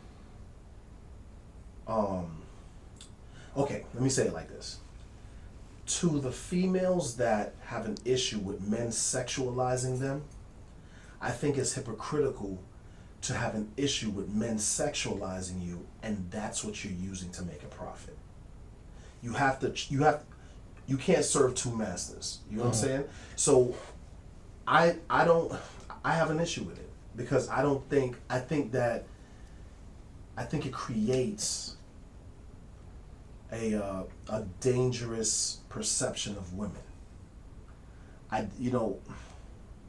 Women are always in danger of being attacked and being subject to violence. You understand what I'm saying? Mm-hmm. And I think that other women have a responsibility, not directly even to yourself, but to the next female. Mm-hmm. So when you're feeding this engine of sexualizing women, when you're feeding that engine, I think it can also create a negative ripple effect to it. You know what I'm saying? Yeah. So I think it's like Shah said earlier, as now we're the elders, right? Now we're the ones who's leading. So Shah said, when I was younger, I would sexualize myself. Mm-hmm. You know what I'm saying? That's the liberty and the independence of it. Mm-hmm. However, now that she's older, Mm-hmm. and she understands that there's another way that we can showcase beauty, she realizes that there's a responsibility in showcasing beauty in a more respectable manner. Positive, Because right. we again, she said, we teach people how to treat us. Mm-hmm. So now, if you're sexualizing yourself, how does a man look past that? And why would you have an issue if a man doesn't look past that? You know what I'm saying? And I just think it's dangerous. I think it's dangerous. But I get the hustle. I get it, because from what my son has put me onto, the type of money that people's making off of this, I guess I get it. Yeah. But I just think It's dangerous. I just think that women are God chose women as the portal to this earth. Like, you were chosen as the gateway to life. Right. I just don't believe. I just think there's a major difference between man and woman, and I don't think that it should be disrespected. I agree with what you're saying wholeheartedly, but I feel like another person listening to what you're saying would have two things, if not more, disagreements. One being that when you said before, like, you were basically alluding to like what type of role model that portrays to the next generation. Like someone like Cardi B or Megan Thee Stallion or whoever, they will say that they are not role models. They're artists, they're musicians and whatnot. So Right. same thing for these OnlyFans models and Gotcha, whatnot. gotcha. They could say the same thing. Right. Also, what you said as far as being God chose women to be portals to this to the world and whatnot. Yeah. I agree with that, but there are women that will say we're not just baby makers, or we're not just we're just some women are not even looking to have kids and whatnot. So I get what you're saying, but I also know that there's another side that would have that to say to what you're saying in response to But that. that's I kind of like understand. in anything though. That's Yeah. life. It's always gonna be somebody that agree to disagree. But you know, Megan Thee Stallion, Carly B, you are role models. Yes, that is your career. Your career is music, but you are also a role model because there is a young woman that's sitting there watching that screen, hearing you talk about pop. Yeah. That's going to have it embedded in her that is okay, and you know what I mean. So at the end of the day, you are a role model. You have daughters. You feel what I'm saying? You have daughters, and if you listen to some of the music, some of that's one reason why I don't like Sexy Red. Her oh God, her music is a lot, even for me, and I'm an adult. Right. It's a lot for me to hear, but to say, "Oh, I'm nobody's role model," you are somebody's role model. If that's your responsibility, you know, crafting your gift that God gave you, you are put in that position, even if you feel like you're not in that position. You are somebody because that you have the ability to alter somebody's thinking, to change somebody's thinking. So that makes you a role model. Right. You feel what I'm saying? Comes with So territory. it's just like, you know, I feel like to each their own. I respect the hustle. I respect how some people decide to get the hustle. I respect the money level of it all. But it's all in what you value. Right. Do you value money over morals? Do you value money over respect? You know what I mean? It's in what that individual person values, because as a woman, there are other ways that you can get money that you don't have to exploit your body. Right. You feel what I'm saying? Like there've been, you know, I feel like people these people that sit high up who create these OnlyFans and, you know, all these TikTok and all of these who create all of this, it's set up to keep us where we think we're not valuable. You feel what I'm saying? They set it up that way. So, let's create an OnlyFans page for people to go on here and exploit their bodies and throw them some money, throw them a little bit of money or whatever. If that money is worth you valuing your respect or your morals, then kudos to you. But there's other ways that you can make money.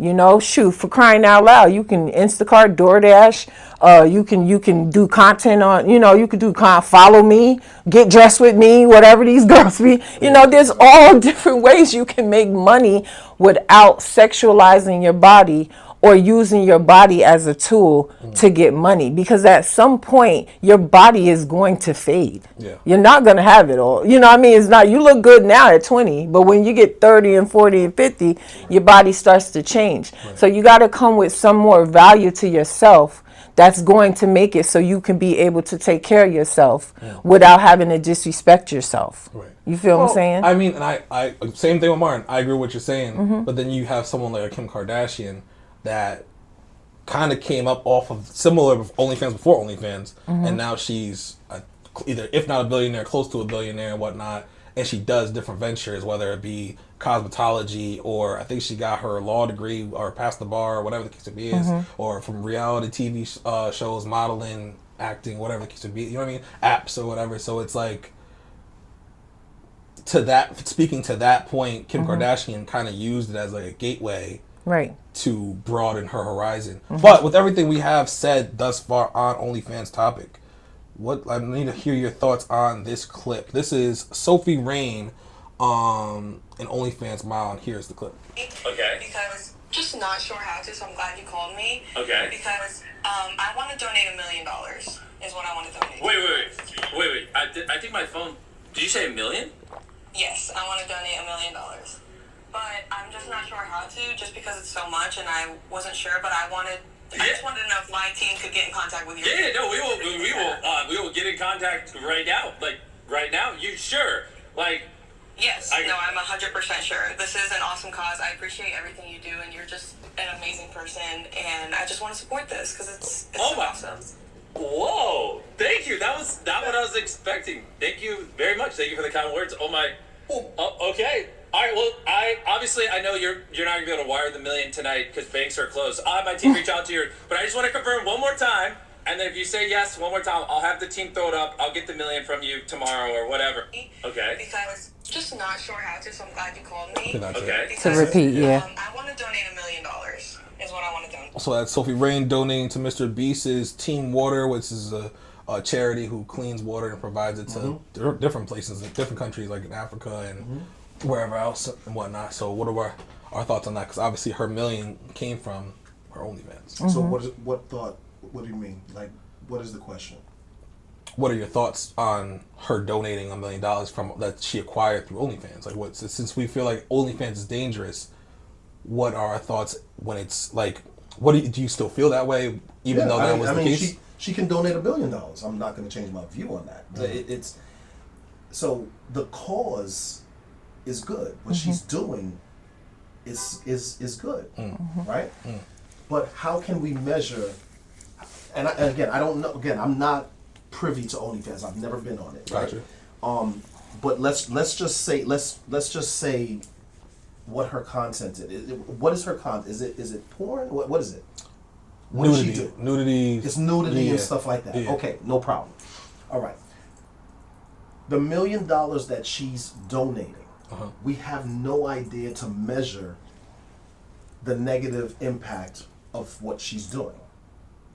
What do you mean? What do you mean by negative impact? What I'm saying is that, okay. So remember, my thoughts is this, right? My thoughts is, regardless of whether celebrities want to or not, they are role models by default.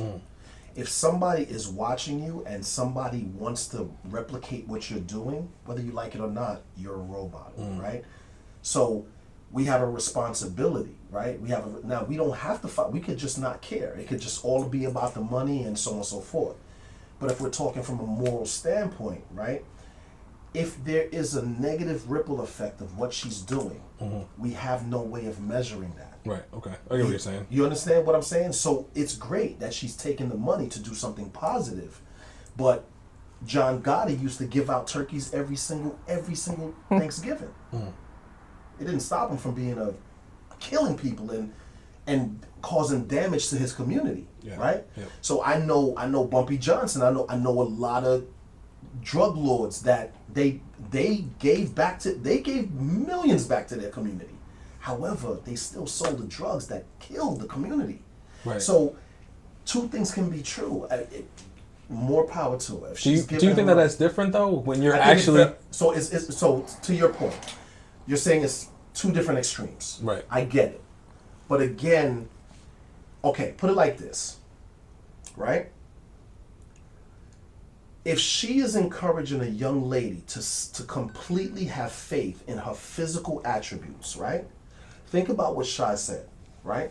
What happens when that same young lady gets older and she does not look the way she used to look? And she's stuck in the past of what she used to look. She only puts value on how she looks. She doesn't put value in her heart, on other things. Gotcha. She commits suicide or something like that, or it affects her in how she treats her children or something like that. Maybe I'm being extreme again. No, you're not being extreme. Again, yeah, you're good. We cannot tell. We do not know when we perpetuate certain things to our community. We don't know what the ripple effects is going to be. You understand? So that's why, to Shai's point, when you get older, you start to realize more and more that you have to be very careful of what you say, how you carry yourself, what you do, because it's not about you no more. It's about who's watching that you don't know. Yeah. You understand what I'm saying? So that's what I'm saying. And again, to whoever's listening, I don't know if those things can happen. You know what I'm saying? But what I'm saying is that, remember, that's a very attractive young lady. Is she going to be on OnlyFans when she's 50? Is she going to be doing that when she's 50? No, but she'll probably have the retirement, so she wouldn't have to be. Perfect. But however, it will live on past her. So even when she's done and she's sitting pretty with her money, there's somebody out there who's watching that, who cannot create the same type of income that she's creating, that they just have their physical prowess. You understand what I'm saying? Let me tell you something. Doesn't that person deserve to be held, like, have their own accountability too, though? No. I'm not saying, I'm not saying, absolutely. I'm not taking away that person's accountability. But what I'm saying is that we can't ignore, we can't ignore that everybody's mental capacity is not the same. Right. Some people are more heavily influenced than others. Right. And I think that we can't be selfish. I think as humans, we cannot be selfish to just think, okay, I'm doing what I'm going to do. I don't care how it affects you. I think we have to be more selfless, and we have to just be more conscious of, okay, this is what I want to do, but the sacrifice is, if this is what I want to do, how will it affect the person that's watching me that I don't even know? And that's the humanity part of it. That's and really and truly, I believe that if whether you're a Christian or whatever you believe, that's the responsibility that we have to each other as humans. You know what I'm saying? So again, and I could be wrong. But I like what you're saying. I don't disagree with what you're saying. I know that there's different sides to things and whatnot, but I definitely agree. Definitely gonna always be that. So you what know? are you thinking? I think it all boils down to the individual person. Yeah, she might be able to retire, once she gets 50 because she got millions in the bank, but will she be happy? Will that make her happy? Will she have a husband on her side that will she meet a man that's going to look past all that, to love her, genuinely love her? Because you can have millions and still not be happy. Yeah, of course. You know what I mean? So to me, it's that individual person is what's more important to you. You know what I mean? Like, I would never be a part of OnlyFans because at the end of the day, money is not that important. It comes and it goes. I need my bare necessities met. Food, shelter, clothing. That's it. You feel what I'm saying? So am I willing to sell my soul for money? I'm not willing to do it. But then, like you said, on other women's side, there are women that are willing to sell their souls for money. Me, I'm not willing to do it. Like Martin said, it's not about me. It's about, it's about what mark you leave here on this earth when you leave here. And I don't want in my obituary, she was an OnlyFans model. You feel what I'm saying? No, true story. I've seen crazy obituaries where people do stuff like this. I don't want that to be a memory. And that probably would be her. Yeah, I want to leave a mark where people, in this world where people can see, like, what did she give back to this community? Or what did she give back to society? And, being an OnlyFans model is not what I want to leave behind as a woman, so it all falls down on the individual and what's important to you. That makes complete sense. All right, next topic. Do y'all want to go back to getting deep? Do y'all want to stay surface level? We can do whatever. You do whatever you want. I'm here for it. Y'all didn't give me an answer, but it's all right. We did. We just said whatever you want. Whatever you want. I'm asking y'all. Whatever you want to do. Your podcast, bro. We with it. We with it. All right. So the funny thing is, Shai, because you wanted to talk about mental health in the Black community, but I feel like, would you agree that like almost everything we've talked about has come back to mental health and whatnot? And like that's why I love. Part of the reason why I love the podcast and talking with people, because it's so psychologically based. So that's why, like, when you said that, I was like, oh, I know we're definitely gonna be doing that. But I do have two topics on that I think will be associated with that within the Black community and whatnot. So here is another clip. It is a new PBS cartoon of Christopher Columbus discussing slavery. What? Slavery is as old as time and has taken place in every corner of the world, even amongst the people I just left. Being taken as a slave is better than being killed, no? Before you judge, you must ask yourself, what did the culture and society of the time treat as no big deal? Slavery is as old as time. That is our new educational cartoon system. Wait a minute, that's What? really happening right now? That's Trump's PBS replacement features Christopher Columbus telling kids that slavery was no big deal. Wait. Wow. PBS where like Sesame Street be on? PBS. The only PBS there is. And that's happening right now as we speak. It's Christopher Columbus. You saw it as a cartoon, educational. There's a lot of things going on. They're rewriting the history books. They're rewriting the prominent museums and whatnot. They rewriting what they tell, how they pitching it to, or how they're packaging it to our kids and whatnot. All right. So what's your question? What's your Thoughts? Question? Excuse me. Thoughts with a question mark. What is our thoughts on that? I'm offended. Yes. What do you think? You can go first. I'm offended. There we go. That's reasonable. Yeah, I'm very offended. Break that down. I'm offended because how dare they? And that to me, if I, being a parent, I would never allow my children to watch that. One. Two, they are trying to erase everything, our history. Mm-hmm.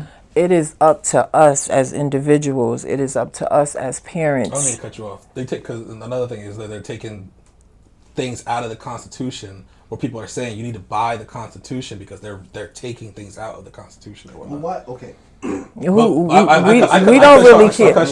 We don't really care about the Constitution because the Constitution wasn't written with us in mind. So what do we care about? I wouldn't spend money on buying the Constitution. It has nothing to do with my people. Right. So why would I spend money on even buying that? But the simple fact is that they make a cartoon. To me, that's a smack in the face to us as African people. Absolutely. But it's also a smack in the face to us, to our ancestors, for you to have Christopher Columbus trying to say that slavery was not important when, he's one of the people that I learned about in school that in my childlike mind thought discovered America, and for them to me, that's teasing. That's teasing us, you know what I mean? And that it offends me. And I feel like it's up to individuals, it's up to parents, it's up to educators to teach our children, even if they're trying to wipe out our history. Because the library has books for days. Teach our children that the true history of what we know as the true history, because Martin said it before, they would never understand we would never understand what our true history was, because it's been tainted and altered, and you know what I mean. So we would never truly understand our true history. But there is research out there that you could research to learn on some of the lineages that you come from. You know what I mean? Like slavery, you can understand the dynamics about slavery. All we need to know is that our people were lynched. All we need to know when it comes to slavery is that we were made to do, pick cotton and give them free labor and build their countries and build their communities. And we know that to be factual. You know what I mean? All we need to know is they fed our children to alligators and dogs. All we need to know is they raped our men in front of their husbands, in front of their wives. You know what I mean? That's factual history. Yeah, say that's no big deal is crazy. To say that is no big deal is a very offensive, especially coming from Christopher Columbus, who was a womanizer who murdered and killed people. I almost shuddered a tear hearing that cartoons. Sorry. I'm a G. I gotta. Thug to you. No, I'm just playing. But wow. What you thinking, bro? I told you it gets deep. So no, I'm good. I'm good with that. So I'm gonna say this. Yes to everything my sis said, but I'm gonna say I'm not as offended. I'm not as offended as I could be. Are you not surprised? Right? I'm not surprised at all. Mm-hmm. Okay. And once again, I'm in a space now where I'm about holding us accountable. Okay? And I'm going to tell you why I say that. The Japanese do not allow any other culture to educate them. The Chinese don't allow any other culture to educate them. Right? So what I'm saying is that if I come into your house, if I'm in your house, I have to abide by your rules. Mm-hmm. Whatever you say goes. If I don't like it, what do I have to do? Peace out. I have to leave, right? So, again, this is where I go back into the circulation of our dollar and the reason why economic strength in our community is so important. We own nothing. We don't have the independence to feed ourselves, to educate ourselves.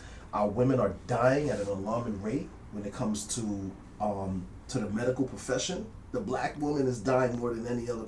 Okay, so we can't heal ourselves. We don't educate ourselves. We don't own property, right? So we are allowing the oppressor to educate us. What do we expect? Mm-hmm. What do we expect? Right? Who owns PBS? Who owns it? Probably someone. It's not us. Right. You understand what I'm saying? Yeah. So what I'm saying is, why are we surprised? Right. What? Listen, God bless Trump. And this is going to be controversial. God bless him. I'm going to tell you why God bless him. I'm going to tell you why God bless him. Because you know why?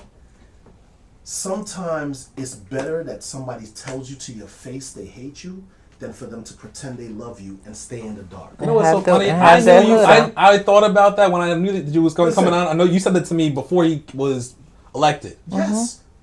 You still feel that way? I still feel that. And way. what you're He's- saying makes sense. listen, But as far as him, I'm going to cut you off. But as far as between the choices between him and Kamala First of all, or Kamala, I It was rigged. don't even want to entertain that. I don't want to entertain that. What I'm saying is that it is better. Listen, growth happens when you're uncomfortable. This is the problem that's wrong with our people. We are afraid to be uncomfortable.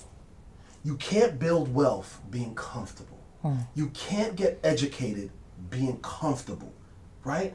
Getting a master's degree is very uncomfortable. The reward at the end is the work you put in. So you cannot grow if you're comfortable, right? If we're not having uncomfortable conversations, we're never gonna see eye to eye, or we're never gonna get to a resolution. So this is only an example of us just being comfortable. We're comfortable going to our 9 to 5. We're comfortable going to school and letting them tell us what they tell us. We're comfortable not being around our people. We're comfortable disrespecting our women. We're comfortable disrespecting our men. So listen, Shai just said, we teach people how to treat us. This is an example that we are constantly teaching them that it's okay to violate. but I get what you're saying, but I'm kind of confused because What? you would say that this is based on our comfortability, Yes. but not based on white people being Let me ask you a comfortable question. comfortable Let disrespecting me us. ask you a question. You think that any state, let's just say I owned a black TV station. Okay. You think I could put something disrespectful about the Holocaust? No. You think I could put something out about Jewish people violating and co-signing Hitler, burning people and gassing them? Absolutely. No, but you're also not their oppressors. So like it makes Hold sense. on, but no. Let's stay focused on the act. Okay. Do you think I can get away with that? No. Okay. Even if I owned my own station, I would get canceled, right? Right. There would be an uproar, right? Oh yeah, because the Jewish Jewish people community- is gonna be surrounding They that will be- station, and it's gonna You be understand what I'm canceled. saying? The Asian community. I'm talking about. We could not violate. What we teach people how to treat us. So understand, we violate each other. We disrespect our own women. But I'm hearing what you're saying. I'm not disagreeing with you, but I want to understand and combat that white people disrespect white people too. White people do white people Not at grimy. that level, bro. Not at that level. Listen, white people. Listen, white people are unified. I don't think that I think it's more so because there are white people that are. I feel like white. If you compare the statistics, white homes versus black homes, domestic violence is way more crazier in the white homes. It may be, but let me ask you a question. Where's that broadcast? Right. Okay, so there you go. So you're thinking about that. So the fact that you have to think about it is the answer. It's not broadcast. We're not saying it doesn't happen. But what I'm saying is that white people do a great job At covering up. their flaws. The imagery to other white people is very important because they are very committed to keeping themselves together and whole. Remember, racism is about bigotry and about power, right? It's about finances, but that's the entirety of racism. You understand? So understand that privilege, as a white person has no problem them not getting along, but they are united That's in a keeping fact. the privilege. That's a fact. Oh yeah. They are united That's in a fact. keeping the privilege. They're not going to let go of the privilege. Yep. No matter how much they come by and they kumbaya and all that kind of stuff, the reality is the privilege. Listen, if I'm a white man, I'm going to feel bad for black folks being killed by cops. But guess what? I'm thanking God that my son don't have to go through that because he's white. Exactly, right? but Mark, can white people let go of their privilege? Can white people let go of their privilege? Yeah. Well, I feel like that's something you're born with, and as long as you're white, you're good till you die. But what I'm as far as saying- privilege is considered. I understand that. But it came from somewhere, right? We're talking about white people's privilege, or a white person born today, or a white person that's 20 years old today. To your point, they've never enslaved anyone. But however, they are reaping the benefits Yeah, of of course. what was done, right? Yeah. We on the same end Yeah, like that? yeah. Okay, so what I'm saying is this. What I'm saying is that we're in 2025. This is not 1960. We're in 2025, and PBS feels comfortable putting something like that out to educate our children. Why are we allowing another culture to educate our children? Why are we allowing that? Why are we not opening up schools? Why are we not? You understand what I'm saying? Like, remember, other communities, when they're looking to be entrepreneurs, they look at their community and they say, what's needed? In our community, we want to open up barbershops, we want to open up wig places, Liquor eyelashes, stores, all things that is not going to uplift our community. We're selfish. We have no type of commitment to the culture, to our people. We don't own a bank. We don't own a hospital. We don't own schools. We don't own any of these things. And then we're complaining when we have to go to a bank and get mistreated. Okay, then why don't you find a solution? Why don't you open up a bank?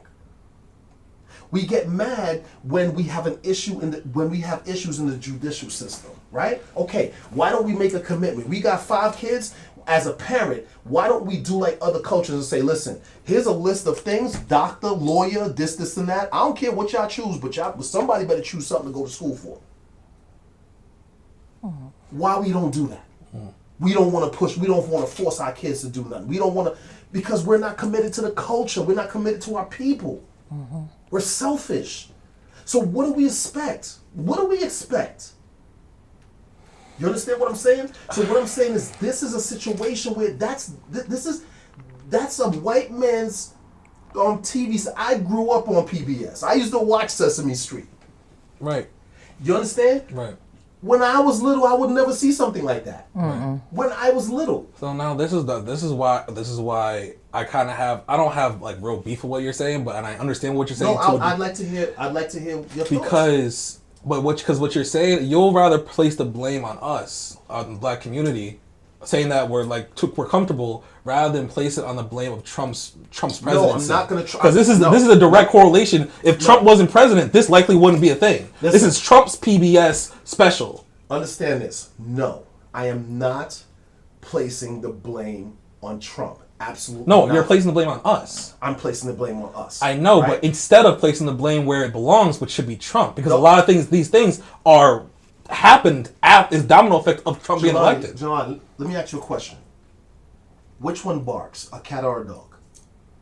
Which one barks? A dog. A dog. Do you expect a cat to bark? No. No. So you have to expect people to be who they are. Racists are going to be racist. Okay. Right? We understand that Trump is racist, correct? Yes. This is the consensus by everyone, right? So we expect Trump to be Trump. let me ask you a question. What do we do? What do we do? So we're talking about somebody. We want to cast blame on Trump for this happening. But what do we do? What is the label? When you think about us as a community, what do you think of? Do you think about unity? No. No, you don't think about No, unity. depends. Because I was just in Brooklyn and there was a shit ton of unity. There was a shit ton of brotherhood. what? There was a shit. Doing I what? was in a school, so they were all like school oriented. They were Gotcha. all communicating, helping each other. As a community, I'm not talking about one-off. As a community as a whole. Like across the nation. As a community as a whole. Okay. A community as a whole. What do you think about unity when you think about our community as a whole? It's not a hard question. I just don't. I think here, no. I think other places, yes. As a community as a whole. But are you talking about America? Like you're saying community as a whole, like as a community as a whole. If you take it all and come together, right? If you take it all and come together, are we united as a people? No. No, we're not. Okay. Money? What about money? Money, do you think as a community, do you think financially we're solvent? Do you No. think that, okay, no. Respect? No. Cultural pride? No. No. Okay. So, if we don't have any of these things, what are we upset about if somebody else is trying to write our history when we are not telling them who we are?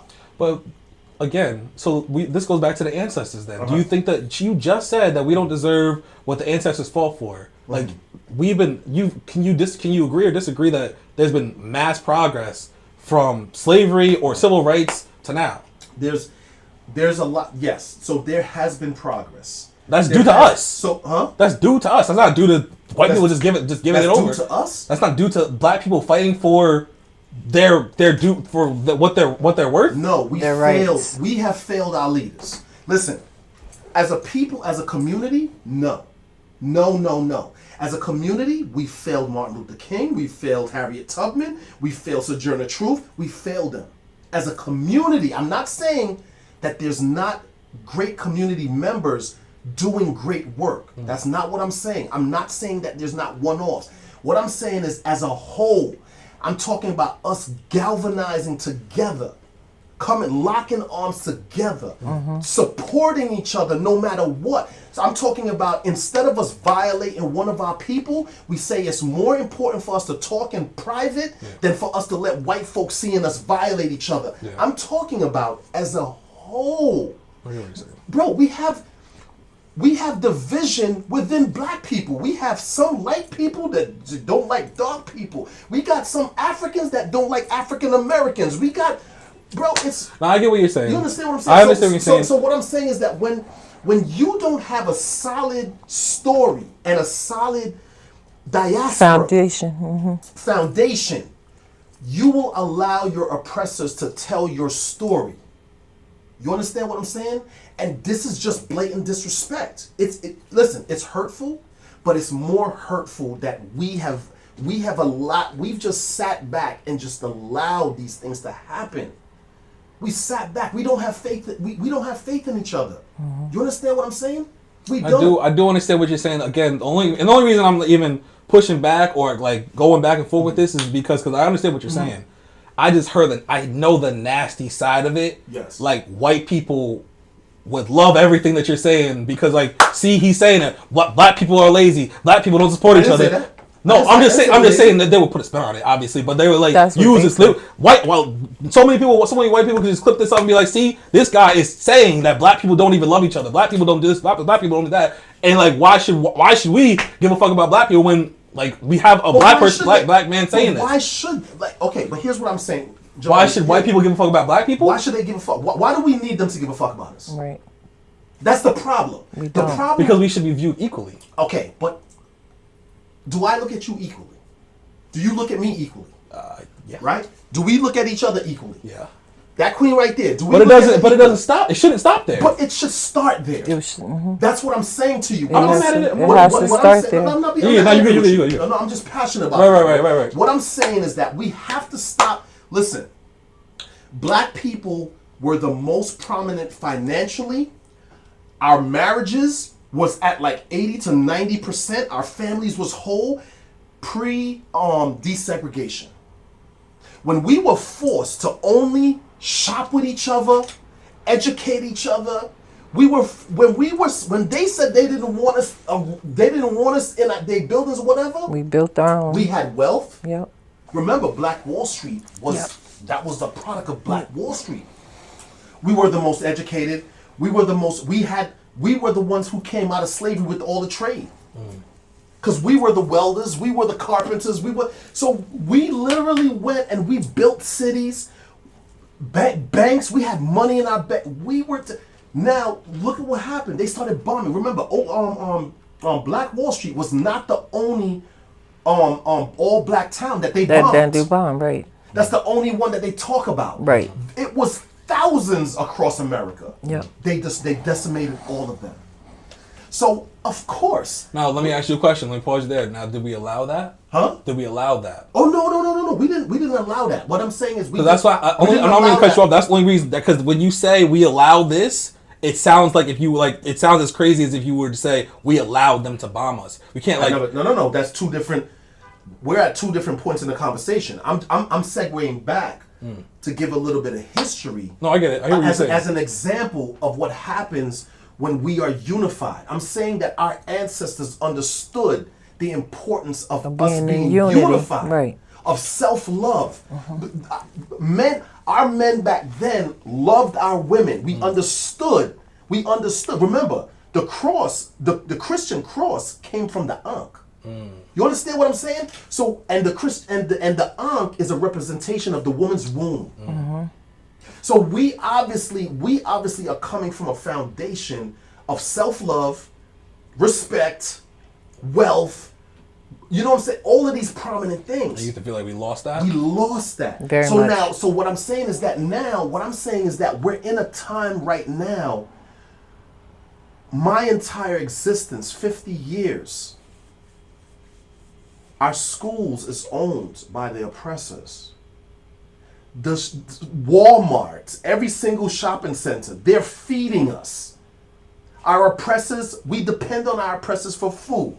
We depend on them for education. We even depend on them for our health. We depend on them for everything. When are we going to see? We're talking about independent woman, independent man. Bro, what about community independence? What about that? We always talk about my hood, my ghetto. Yo, we don't own none of that shit. None of it. So it's not yours. So what I'm saying is I'm not taking blame off of Trump. But what I'm saying is I expect a cat to meow. I expect a dog to bark. That's what they do. We have to stop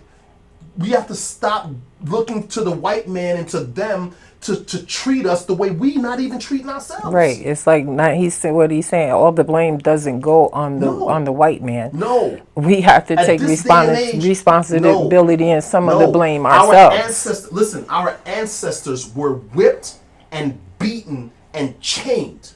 That is not happening today. That's not happening. What we are doing is we are picking up Facebook and we are putting in our minds what they're giving us. We're doing it ourselves. We're the one who's not. Yo, let me tell you something. My brother Tyrone Wilson, and this might be debatable and controversial. Let me just say this. The place for it. Let me just say this. I'm gonna say until Tyrone Wilson, I didn't even know there was a human rights department in Kingston. I did not know that, and I'm willing to bet most of the community did not know that. He made it a point of duty that everybody knows this exists. So if you don't know something exists, you cannot use it as a tool to your benefit. That's education. We're not educated to know these things exist. You understand me? There's tons of money that's in the county for the community that the community has no idea about exists. Yep. That's to help our community, especially black folks. It's just sitting there. How many people in the community knows that it exists? They don't know. So what I'm saying is I'm not taking blame off of Trump. I'm not doing that. What I'm doing is I'm looking at other cultures, which I study this stuff. I educate on this stuff, I mentor on this stuff.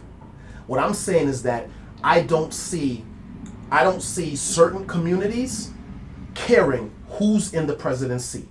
They don't care. They don't care. When I don't mean to cut you off, but because you mentioned like Japan and stuff like that, like you're not when you were naming different communities, I feel like you weren't naming communities in America, because Japan's obviously not in America. Like everyone's affected by Trump being president. Right. That's in America. Like Latinos being deported, whether they're due process, whether they're children, whether they're first generation born here, whatever the case may be, is like he's unjustly doing. He's not just hurting black people; he's hurting Latinos. Are Latinos also at fault because they're comfortable in America because Trump's president and now he's deporting people? Thousands of people and sending them to what is it, alligator Alcatraz or whatever the hell? Let me ask you a question. Still brown people. Still brown people. But this is to answer your question, because I don't want you to be offended. I don't want. Yeah, we good. We good. This is way better than last episode. Okay, so here's what I'm saying. That shit was crazy. We're good. We good now. Here's what I'm saying, and I hope I'm clear on what I'm saying when I mention other communities, because I know some communities they get offended when you mention them. So I'm gonna say that. But what I'm saying is this, right? Are there Japanese people in America? Of course. Of course. Are there Chinese people in America? Yes. Okay. The reason why I mentioned those two communities, and especially the Chinese community, I used to work in Chinatown. I used to work in Chinatown with my mentor. Okay. I broke bread with one of the most prominent real estate moguls in Chinatown. He owns everything. We talked heavily about our community, his community, and what's the difference. You understand what I'm saying? The things that he said was so profound. He said, quote unquote, we don't care who's in the president seat. He said, Martin, have you ever seen, do you really see, when you go to vote, do you see a lot of us there? I said, no, I really don't. I don't see. He said, listen, we really don't care. We don't care who's in that seat. What I'm building here is what I care about. Chinatown, Chinese business, Chinese school, Chinese hotel, place for medical facilities. They care about their own, and they care about facilitating and securing their culture. They care about passing on their culture to their children. They care about their health. They care about their wealth. They put money aside for the next generation to come from China just like to the America. Jews. And they send money back. You understand what I'm saying? What I'm saying is there's no way to infiltrate their culture. You can't infiltrate their culture because they don't allow it. So if I'm looking at another culture, do it. I'm looking at my culture and saying, why can't we do it? The reason why because we're dependent. Somehow psychologically, and understand this is through systemic racism. Because remember, systemic racism is where they made sure that we were not dependent on each other. It's almost like, they say PTSD. They found out PTSD can be passed down through the genes. Did you know that? That's crazy. Okay, slave PTSD, whatever they call it. Yeah. Okay, so what I'm saying is that even in our black women, I hope I'm not segueing off, but even as an example, even in our black women feeling like their black men are not there for them, or not protecting them, whatever the case may be. Remember, if Shah was my wife and we was on a plantation, the slave master would come and pluck her from our home and take her to the house to rape her. You understand? I had a choice to make. It's either I was going to fight, sacrifice your I was life, going to sacrifice my life, or I had to stay there for our children that was in that house. So now this woman now is getting violated, and the person that's supposed to protect her did not protect her. It passes down through the genes. Now black, you understand? So what I'm saying is that I did not get any special education to be at this point at 50 years old to know these things. What I'm saying is that I put the work in. I put the work in. My father did not tell me he loved me. He did not do those things for me. Now, what I've done to overcompensate, I tell my kids I love them every day. I made a choice to be different. Right. No, I get it. You understand? I'm not blaming my father Right. for anything. Right. So all I'm saying is that I feel like a lot of what you're saying, and I respect what you're saying. I hear what you're saying. I understand what you're saying. I relate to what you're saying. But I feel like a lot of what you're saying is unfair. it's unfair. Okay. Because with the Chinese and Asian and Japanese people, unlike them, black people, correct me if I'm wrong, every black person is born with a target on their back. Is that true or false? So Chinese people, Asian people don't have to worry about that. So it makes sense why they wouldn't worry about the president. They're not getting stopped by cops every other day, every other week. They're not getting shot down. What you think? I'm so sorry, sis. No, go ahead. Let me just. Or someone go ahead. Hold on. Talk to me. Hold on. You think Trump is a lover of Chinese people? No, I'm saying that they do not grow up with the same struggles we do. You know why? Do you know why? They weren't enslaved. I'm gonna tell you why. They didn't grow like they don't have our same. No. What's the difference? I'm gonna tell you why. Tell me why. Because there is a group of people in a country that will hold this country accountable if they violate Chinese people. If Chinese people get violated in this country, Which we did, which happened. It happened because remember, Trump tried to. No, it was I think it was it Biden that passed that I think it was Biden that passed that anti-Asian hate bill as soon as when Trump created this whole narrative, and forgive me if I'm off tilted. When Trump created this whole narrative that COVID was a Chinese thing. Yeah. There was a lot of Asian hate happening. Yeah. That did not take too long to stop. Right. Because when Biden came into office, he quickly passed a bill. Yo, listen. Any Asian hate is going to be charged as a hate crime or whatever the case may be. That stopped quick. Right. What I'm saying is that when you have no one to claim you, and when you have no home, you are liable. Anybody can take advantage of you. Is what I'm saying. We are, because we're divided. Because as a people we are divided. This country has taken a massive amount of liberty with our people. There is no consequence for the way this country treats black people. There's no consequence. We govern the consequences. This country decides whether we can stop it, we can say it, we can. You understand what I'm saying? We're the ones who do that. This country is the one that does that. There's no diaspora, or there's no one country. It's not like Africa is the United States of Africa, and Africa call the president and say, yo, listen, let one more black person get killed by a cop. Let one more black person get killed by a cop. Just like you see what Trump is doing right now. Trump right now is using tariffs to punish other countries for the financial issues that we've had in this country, for them taking advantage. He's literally using America's financial power across the globe to discipline other countries. You understand what I'm saying?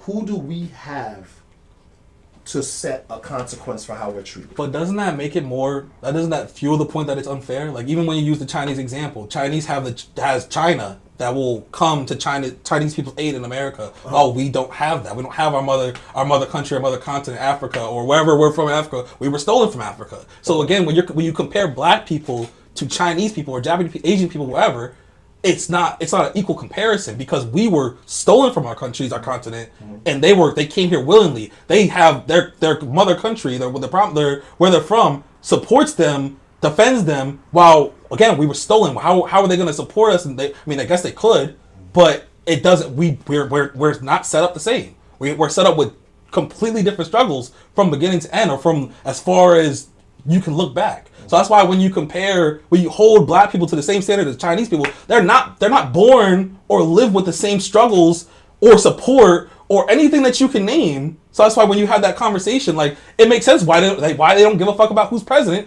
they're good regardless. They have a country. Even if fucking Trump is president, they comparing Trump to Hitler. They got people back. They got a whole country, China, who is like probably like one of the top 3 countries backing them. Right. While we don't. While we're gonna be. We're subjected to whatever treatment, whatever history is erased, whatever medical shit, whatever the fucking Medicare and everything being taken away, all these different things like that affects us, and Africa's not coming to our rescue, our aid that shit. But how does it affect us though? It affects us because we're dependent on it. That's the point that I'm trying to make. What I'm saying is I'm not comparing, because understand.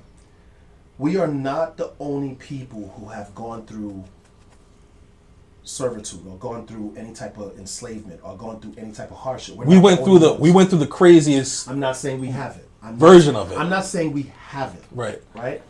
What I'm saying is that the struggle could be more or less. But there's certain fundamentals that stands true. No, I get, and you're right.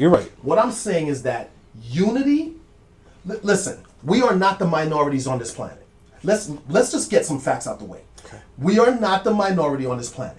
Okay. There is more of us than any other people on this planet. Okay. However, to your point, we've gone through the most issues. Yeah.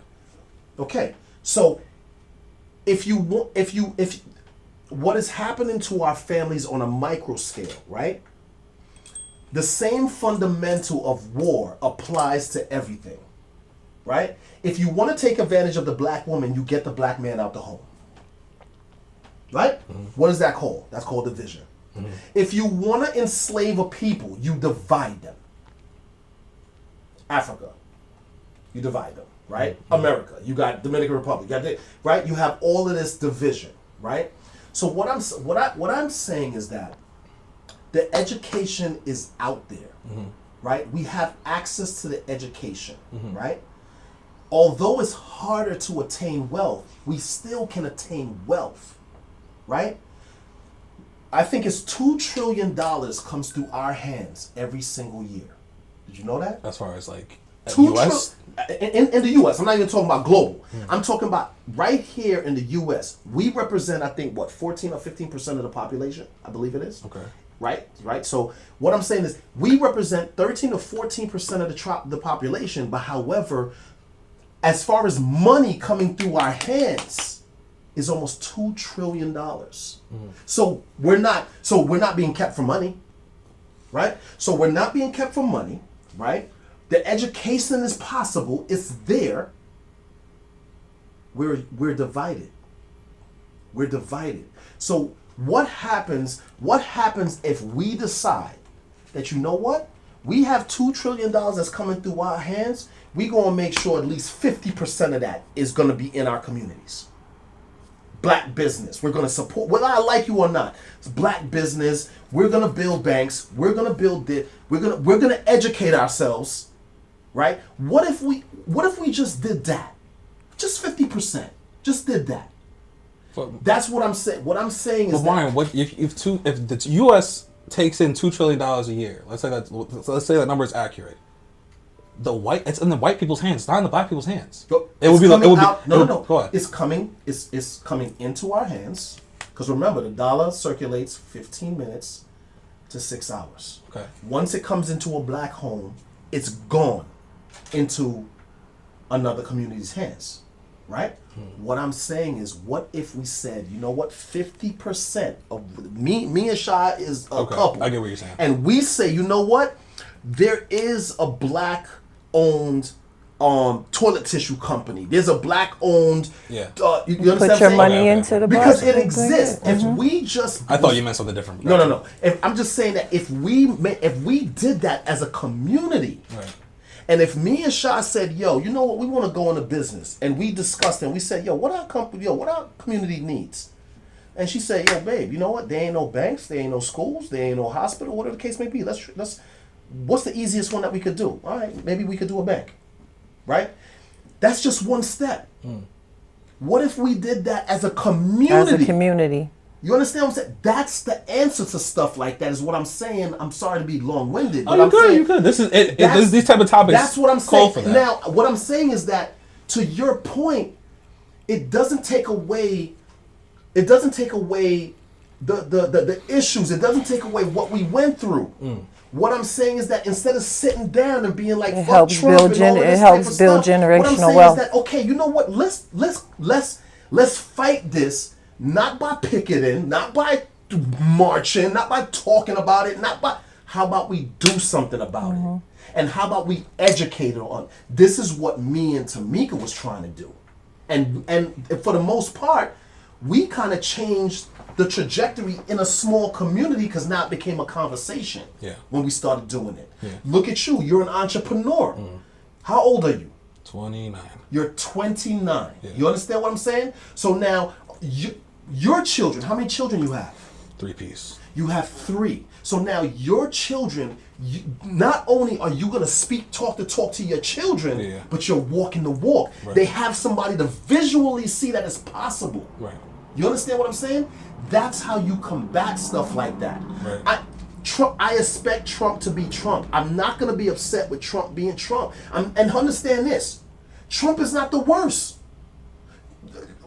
Think about who voted all of this stuff to be. Who allowed this stuff to happen?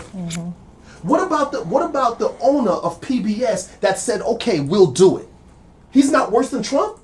He's just as bad as Trump. Listen.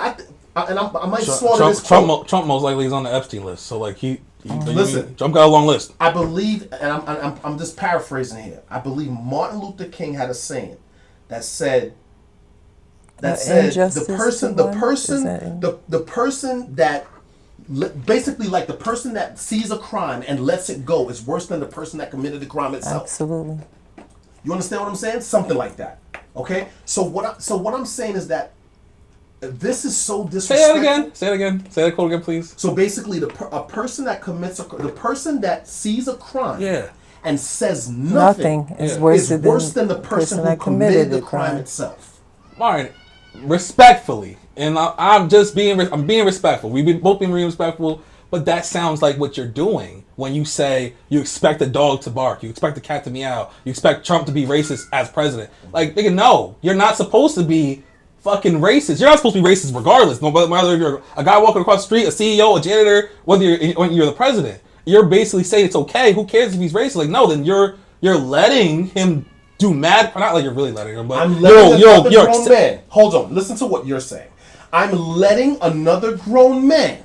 You're okay with it. What I'm saying is that I'm not okay with it. He's not okay. And what I'm saying is that the way we want to fight is very different. And in my opinion, the way you want to fight is a waste of time. And I'm telling you why I have proof to prove that your way is a waste of time. Okay. Because now I got a question for you when you're ready. I am 50 years old. Right? Mm-hmm. And you got to understand that I've seen marching, I've seen the bitching about it, I've seen picketing, I've seen the voting, I've seen all of that. What our ancestors did for us. I'm talking about, I'm 50. I'm talking about in my lifetime. I'm talking about just in my lifetime. Okay. Right? I'm seeing all of that happen. Right? Mm-hmm. We are no more closer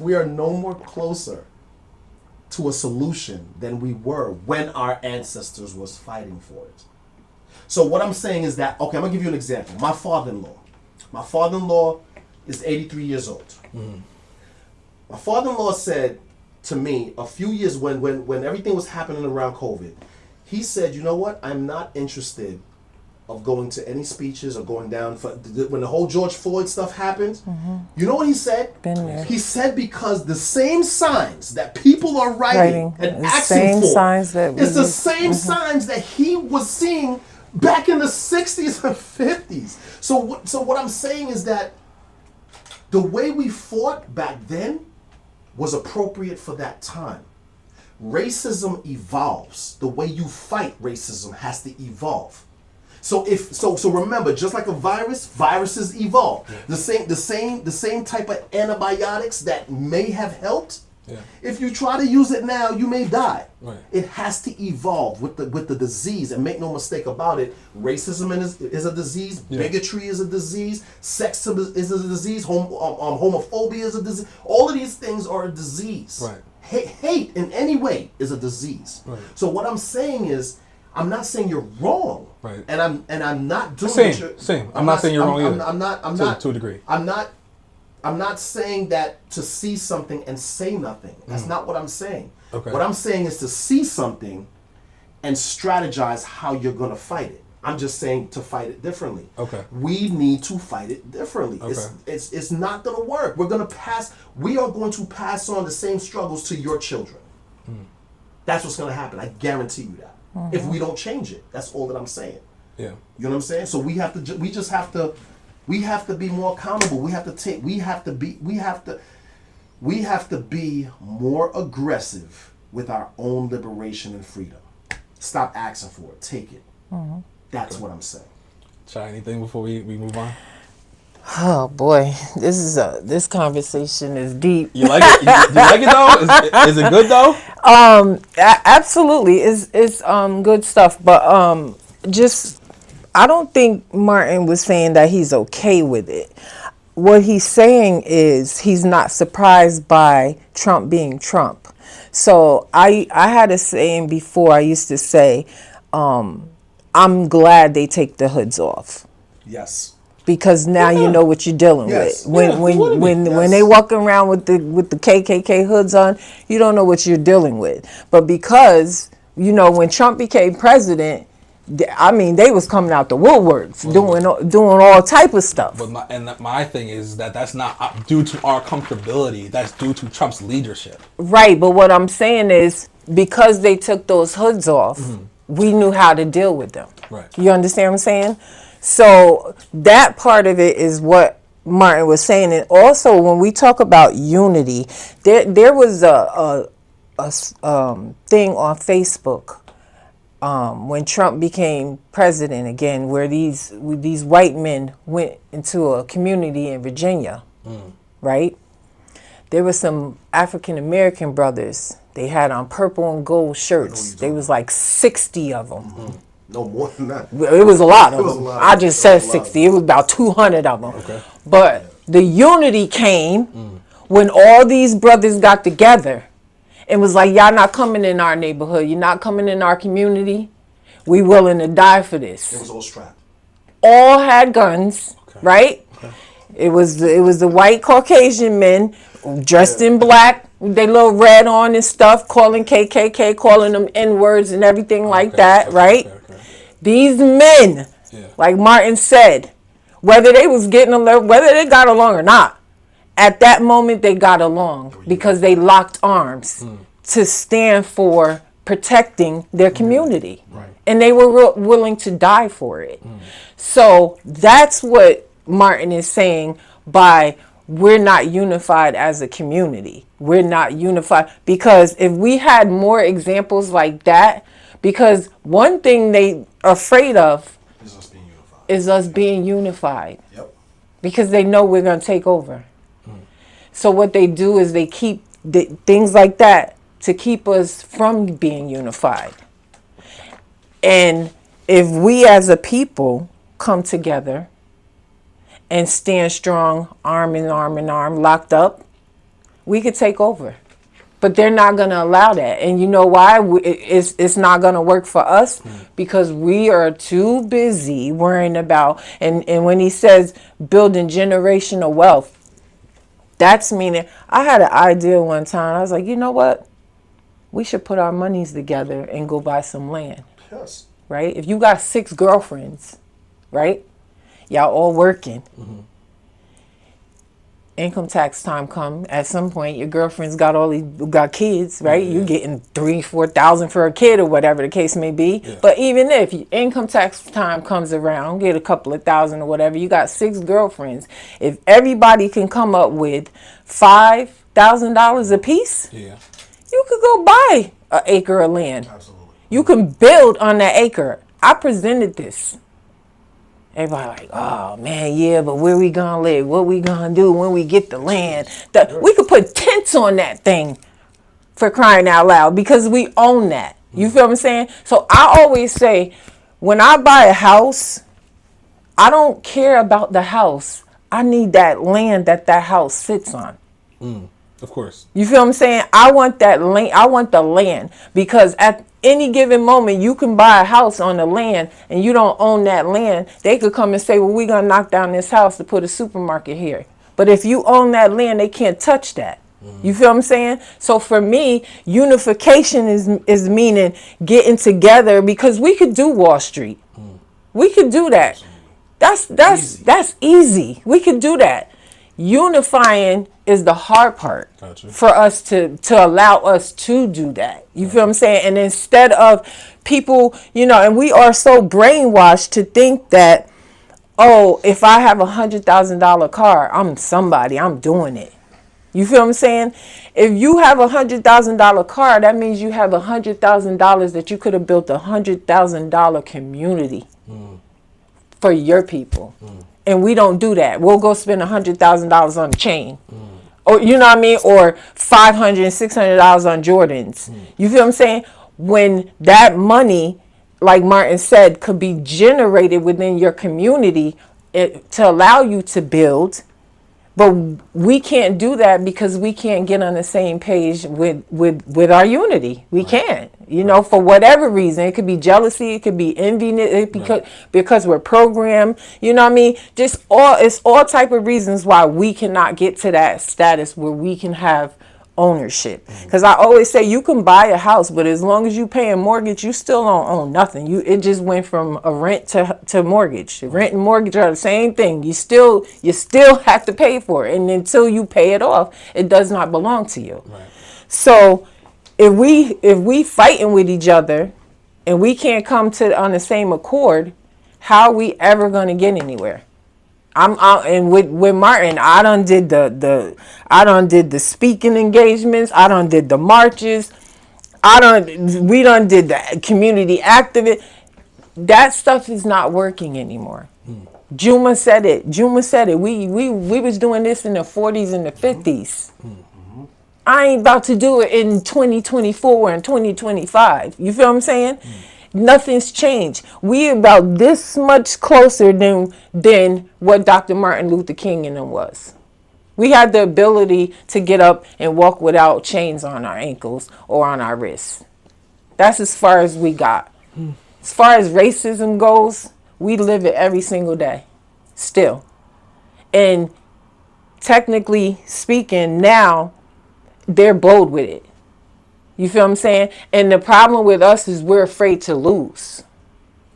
We don't own nothing, so we're for the little bit the scraps that they give us, we're afraid to lose the scraps.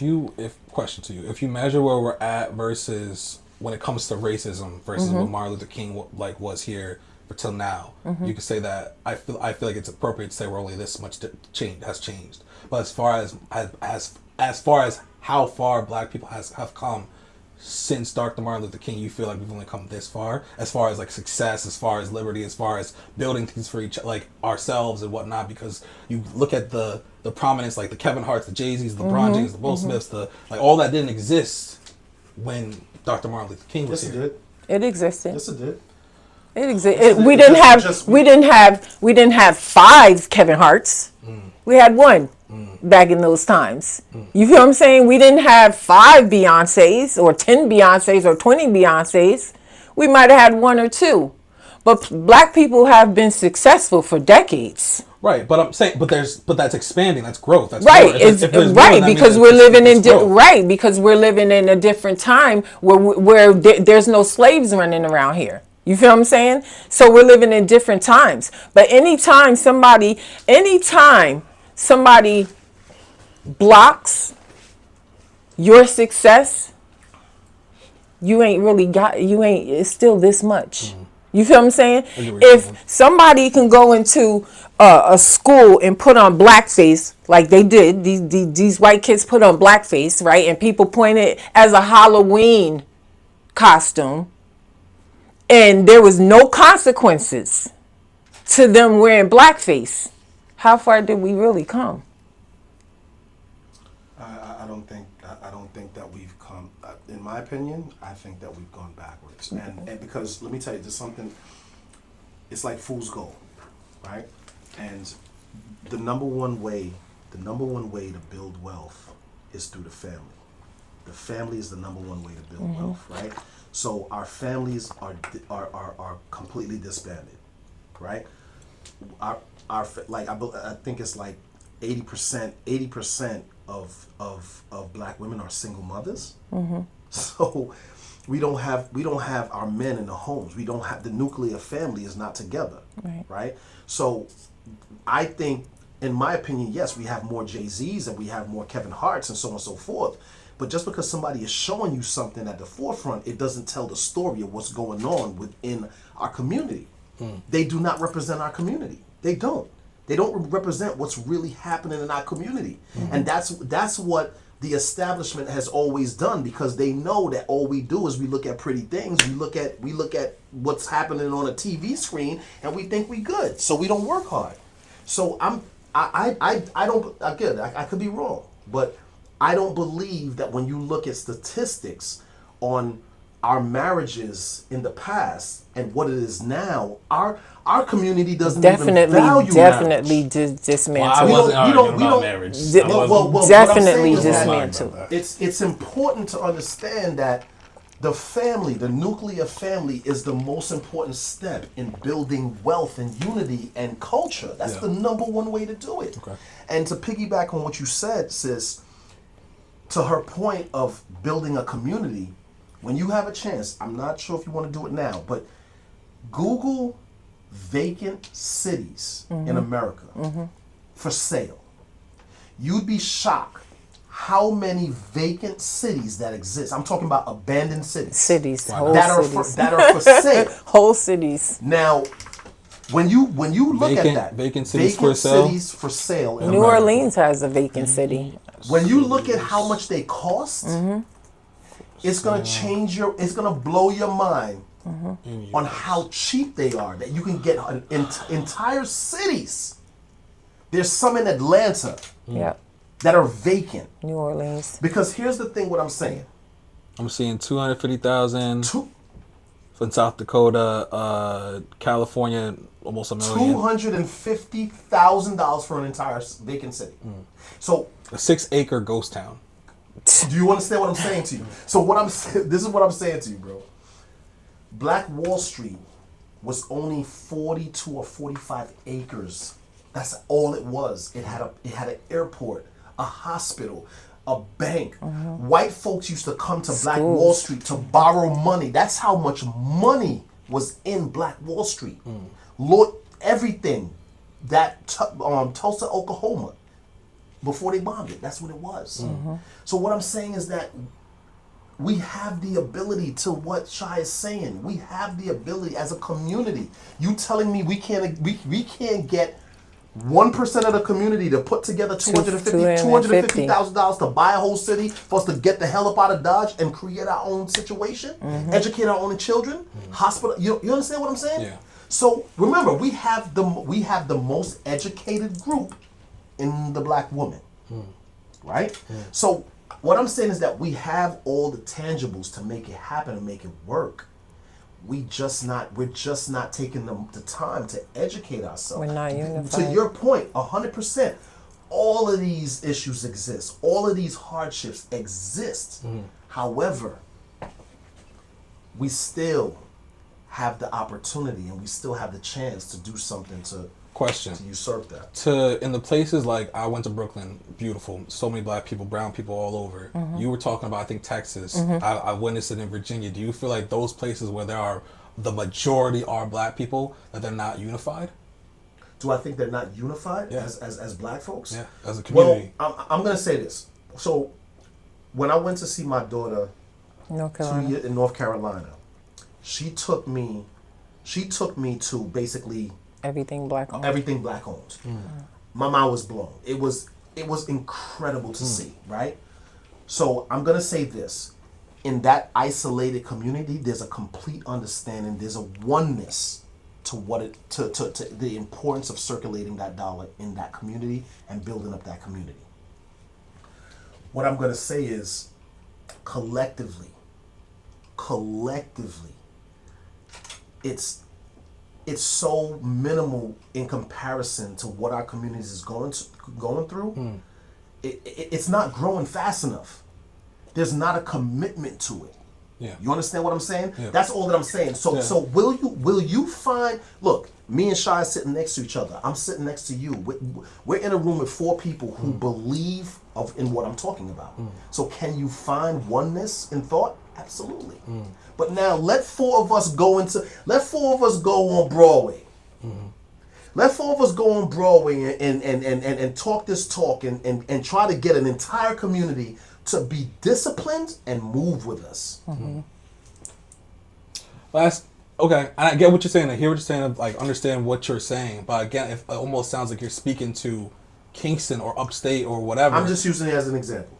Right, but this is your best example. And I'm saying, like, when we talk about North Carolina, where it was majority black people, it wasn't that way. When I was in Brooklyn, it wasn't that way either, because the majority was black. Like, it almost sounds like it's a numbers game. It's more prevalent where black people are not unified in places where black people are not the majority. No, what you're looking at, okay, you go to Brooklyn, you've seen that pocketed area where people are unified. I guarantee you they don't own most of what they're around. Guarantee you. In North Carolina, when my daughter took me down there, the reality is that they did not own the majority of what they're around. So do they have the idea? I wasn't speaking to ownership. I was speaking to unification, though. But that's what I'm talking about. I'm talking about unification as a whole. I'm not talking about becoming complacent and comfortable. Me opening up a store and having all the black people come into my store and spend money, that's not unity.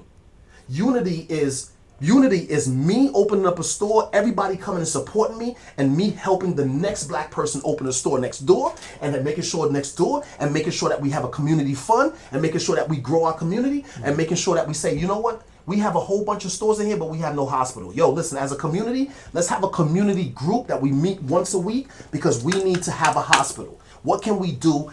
As my business, I'm willing to invest 10% to make sure we have a hospital. Are you willing to do that? Are you willing to do that? That's what I'm talking about.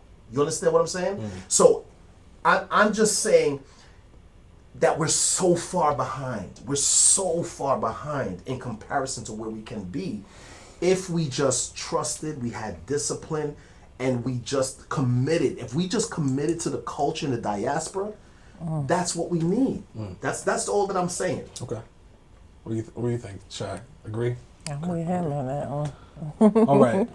Well, we've been at this. That was deep. We've been at this for You and yeah. 2 hours and 45 minutes. I was gonna go to the bathroom.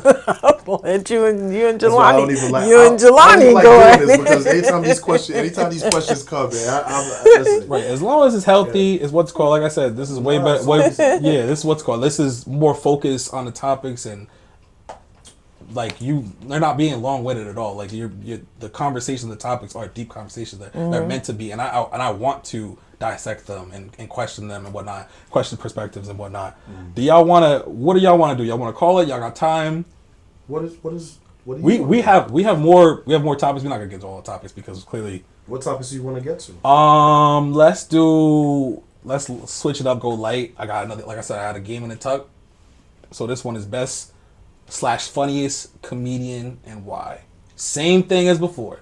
So I'm gonna give you options. Gotcha. Classic. Mike Epps or Marlon Wayans? Mike Epps. Oh damn. That's fair though. All right. fair. Are you talking about stand up? Or are you talking about Career. Not just stand up. Yeah. I'm gonna go with Mike Epps. He's still I'm going with Mike Epps. Okay. All right. Yeah, I'm gonna go with Mike Epps too. Okay. Mike Epps or Chris Rock? Wait, Mike Epps. I would say Chris Rock. Really? Mike Epps or Chris Rock? Yeah. Chris Rock. Really? Stand-up, yeah, it's not even close. Stand up is like that? I'll Chris check Rock? it. I'll check. I don't think Chris Rock is that funny, but like, He got classics. He has, in the archive though, not like recently because he just No. I think the last one that I seen was like after his divorce and stuff like that. He did that special. No. After that's the Will Smith slap? After the Will Smith slap. Yeah, he did that one and stuff like that. So I'm just talking about body of again. I'm talking about body of work. Body of work. I would say Chris Rock over Mike Epps. Chris Rock. He's had the more successful career. And movies and stuff like that. Funny movie, like Boomerang. You know what I'm saying? Like, I just think overall, he has a better body of work. Okay. Chris Rock. Oh, definitely. That's the Yeah, question. I have to agree with that one. Chris Rock or Martin Lawrence? Martin Lawrence. Oh yeah, Okay. that's right, yeah. Okay. Yeah. Hopefully he's all right because he's looking like a little shaky nowadays. Yeah. Let's that's just say concerning. Mike Epps also brought a community. Yes, he did. He bought or brought? He brought a whole community Yeah. of houses where he grew up grew at up. in his neighborhood. He bought went every and brought house, every yes. Oh, he house. bought. Okay. Yes, indeed. And allowed the people that were staying in them to stay in them. Yep. That's crazy. So we move Martin Lawrence over Chris Rock. Martin Lawrence or Steve Harvey? Martin Lawrence. I would say Martin Lawrence. What you say, sis? I'll say Martin Lawrence too. Okay, that makes sense. Martin Lawrence or Tyler Perry? Martin Lawrence. Lord. Wait, Tyler Perry's a comedian? Medea? Martin You're not gonna Lawrence. say you're not gonna give him Martin credit or Lawrence. As flowers a for comedian? Martin Lawrence. Yeah, Martin Lawrence. Like, all he has is comedy movies. Well, not all, but like I don't know. I look Martin at Lawrence. Tyler Medea is damn near iconic. Medea is Yeah, He but is. Medea He can't is. do. First of all, Medea is a man dressed in a woman's dress. Get up. don't First respect of all, that? no. I just. Martin Lawrence was that. What is What's Shanae her name? name? But what I'm Come saying on, don't is, do it, Cat Williams. as far as stand up goes, Yeah, stand-up, definitely yeah, Martin yeah. Lawrence. Tyler Perry has Tyler done- Perry. Yeah, Tyler Perry don't do that. Yeah. That's why it's He's the whole. not a but he's not you don't see him considered as a a comedian. Right. I don't. Yeah, see I him don't as a think he's. creative. Me I'm too. saying, like, He's a creator over I comedian. don't see him Definitely as a comedian. Martin Lawrence. Okay. Yeah, that's not his profession. You That's know not what his I'm bag. All right, so Martin Lawrence, Cat Williams. saying? I gotta go with Cat Williams. I might have to go with Cat Gotta go with Cat Williams. Williams. Williams is funny. Cat Williams is Cat Williams funny. makes you speak He your hasn't drink he hasn't had the career of Martin Lawrence, but Cat Williams, yeah. is funny. Yeah. I think he did. I feel like most of his shit was independent, like just like his stand ups Right. is It's his bread right, and butter. Oh, yeah, right, that's his bread and right. butter. I Yeah. gotta say Cat Williams. Cat Williams or Kevin Hart? At least y'all thinking about it. I'm grateful y'all at least thinking about it. Career, not close. Kevin Hart got the career. Funny. Funny? Cat Williams Yeah. is funnier than Kevin Hart. Okay, so then you say career would be Kevin Hart? Oh, no question. I gotta say Cat Williams Cat too. Williams, right? I got Cat to. Williams, that's fair. Yeah. Cat Williams is just like, he just goes Yeah, there. he funny. is. Yeah, he's funny. But Kevin Hart be having me crying. No, Kevin Kevin Hart's Hart's funny funny. Do too. y'all know Nate Jackson? Please look up Nate Jackson if you don't know Nate Jackson. Nate Jackson is one of them ones, but he's just new. He's newer, but he's so funny. He's Nate like Jackson. Yeah, you will love him. Yeah. I But like Gary. not Gary the white Owens? man. No, He's no. funny. No, Now you- send me something. You 'cause I- bugging. He's funny. never gave me that. I follow him. He's funny. I follow him on Facebook. He's But hella not, funny. He's not funny. You know who's funny? He's than him? funny. Name a This white other person. White dude. Who? What's his name? He's man? funny. I can't remember his name. Oh, Not oh Schultz. my God. Is it Schultz? Andrew Schultz? Or nah? No, it's not him. No. Oh my God, I'm trying to see where I can pinpoint his. No, I can't. Is it just stand up? Is it just stand up? I mean, mainly stand up. I gotta. Gary's let me funny. think. I wanna throw what you think. Say it bigger. Bald head dude, like he got a bald head. He's married to a black woman, and he's like raw funny. Like pause on that. No, he's I get it. raw. I'm not. You I'm understand what I'm not. saying? Like I can't think of it. He's like I can't. What's his name? You sure that's not Gary? Yeah, it sounds like Because Gary. he married to a black woman. No, he is Well, too. was with Is a he? black Is he woman. still? Because I know that They he got a he divorce, divorced. but I'm saying he got kids by Okay. a black woman. If I had my phone, I would look him up because It's on the charger. He is hilarious. All right, go ahead. Who's He's next? hilarious. But yeah, but go ahead. I know Kev on stage because he's also he's cool. He's not like Kev on stage. Kev on stage? He's funny. Yeah, he's funny. He's good. But he's not in this. He's not in this. No. All right. So where we at? So y'all went with Cat Williams over Kevin Hart. Cat Williams, Damon Wayans. Damon Wayans? Damon Wayans. Damon Williams? Cat Williams or Damon Wayans? Cat Williams. I think Cat edges him. Yeah. I Yep. think Cat edges him a little bit. All right. Well, we might get a sweep here. We might get a sweep here. No. Cat Williams or Monique? Monique. That's hard. That's Monique hard. is funny. Monique is funny, but I don't know. It's not close though. Yeah, I gotta go with Kat on listen, that. I'm not gonna say it's Monique is funny. that. I gotta go That's with Kat. content right Monique there. is Yeah. as far as women comedians, She's one of the top. goats. I think she's the top Yeah. one. Yeah, she's one of the goats. Do you Yeah. do y'all know another woman comedian funnier than Monique or not? That's what I'm trying to think. Yeah, it's I don't slim know. slim pickings. Monique, There's like Issa Rae. I think Monique on the I think she won. stage, she's no joke on that stage. Her and the Parkers was hilarious. No, she's no funny. joke on the She's stage. funny. She's funny. All right, so we went Cat Williams. Cat Williams or Chris Tucker? Cat Williams. Yeah, Cat Williams. he's doing. But this might be a good one. Okay. Cat Williams or Bernie Mac? Bernie Mac. Bernie Mac. Quick. Bernie Mac. Bernie Mac. Yeah. He's a GOAT. Yeah, Nah, Cat would say that too. Cat would say that too. Bernie Mac. Bernie Mac is OD. Yeah. Now this one's crazy. Bernie Mac or Dave Chappelle? Bernie Mac. Really? Bernie Mac. Yeah, I'm gonna go with Bernie I Mac too. can see Dave that. Chappelle. He's kind of like a very- creator too. Dave Chappelle's more like a creator. Bernie Mac taking is on stand a up. journey, Yeah. Dave Chappelle is Yeah. very funny with like real world. Yeah, creativity, situations. yeah. Very creative in his comedy. As opposed to Bernie Mac. Bernie Mac is just stand up. jokes, like, Yeah. Yeah, he'll have you in stitches. Bernie Mac, I think, yeah. R.I.P. Bernie Mac or Eddie Murphy? Ooh. That was tough. That's a tough one. I think I give Eddie an edge. Now, see, here's my thing. I'm from the younger generation.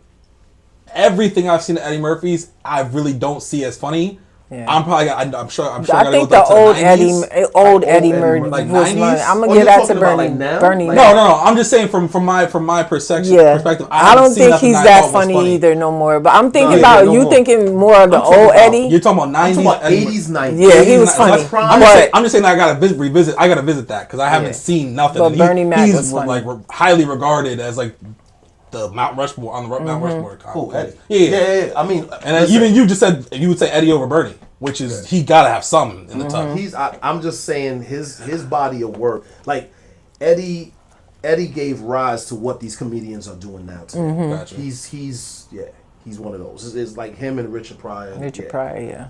And his movies and Eddie's movies was crazy. Gotcha. It was crazy back then. Have to check him out. All right, so Fred Sanford, you want too. with Eddie over Yeah. Bernie too? Okay, and Eddie or Richard Pryor. Or Richard Pryor. Richard Pryor. That's another one I'm not privy to. I got to go back. Oh and yeah, that's do way my before. research. I'm gonna be Yeah. honest. He was funny as hell. Most comedians consider Richard Pryor the GOAT. Okay. No, I believe it. Even Dave Chappelle. I believe it. Most, they consider. And it's not because he came first. Like he came like was one of the first. Just No, his body, his work, his work. like, He him fun, on and he was stage funny. and- He was funny. He was funny. So he's funny. You would say he's funnier than Bernie Mac. Richard Pryor. Yeah. I would. Yeah, Yeah, I would. And Cat Williams. I would say so. Okay. I would say yeah. Yeah. I have no context, so that's what I'm genuinely Yeah, asking. So you gotta go. I'm gonna say like this: like you'll find a lot of the comedians after Richard Pryor. He gave rise to the style that you see today. You know what I'm saying? Because you got to remember, it was back then. It was Richard Pryor and Bill Cosby. Bill Cosby's content was no cursing. That's the type of stand up he did. Richard Pryor was raw. Raw, right. He was raw Right. and it was shocking. You know, it was innovative in the sense that people was like, oh, Right. you know what I'm saying? Even back then, he was raw. So what He you opened the so door for what you that. see, he opened the door of what you yeah, see Fred today. Sanford too. Yeah, Fred Sanford also. Yeah. Got you. Yeah. All right, beautiful. We're gonna end it on that note because ended on a high.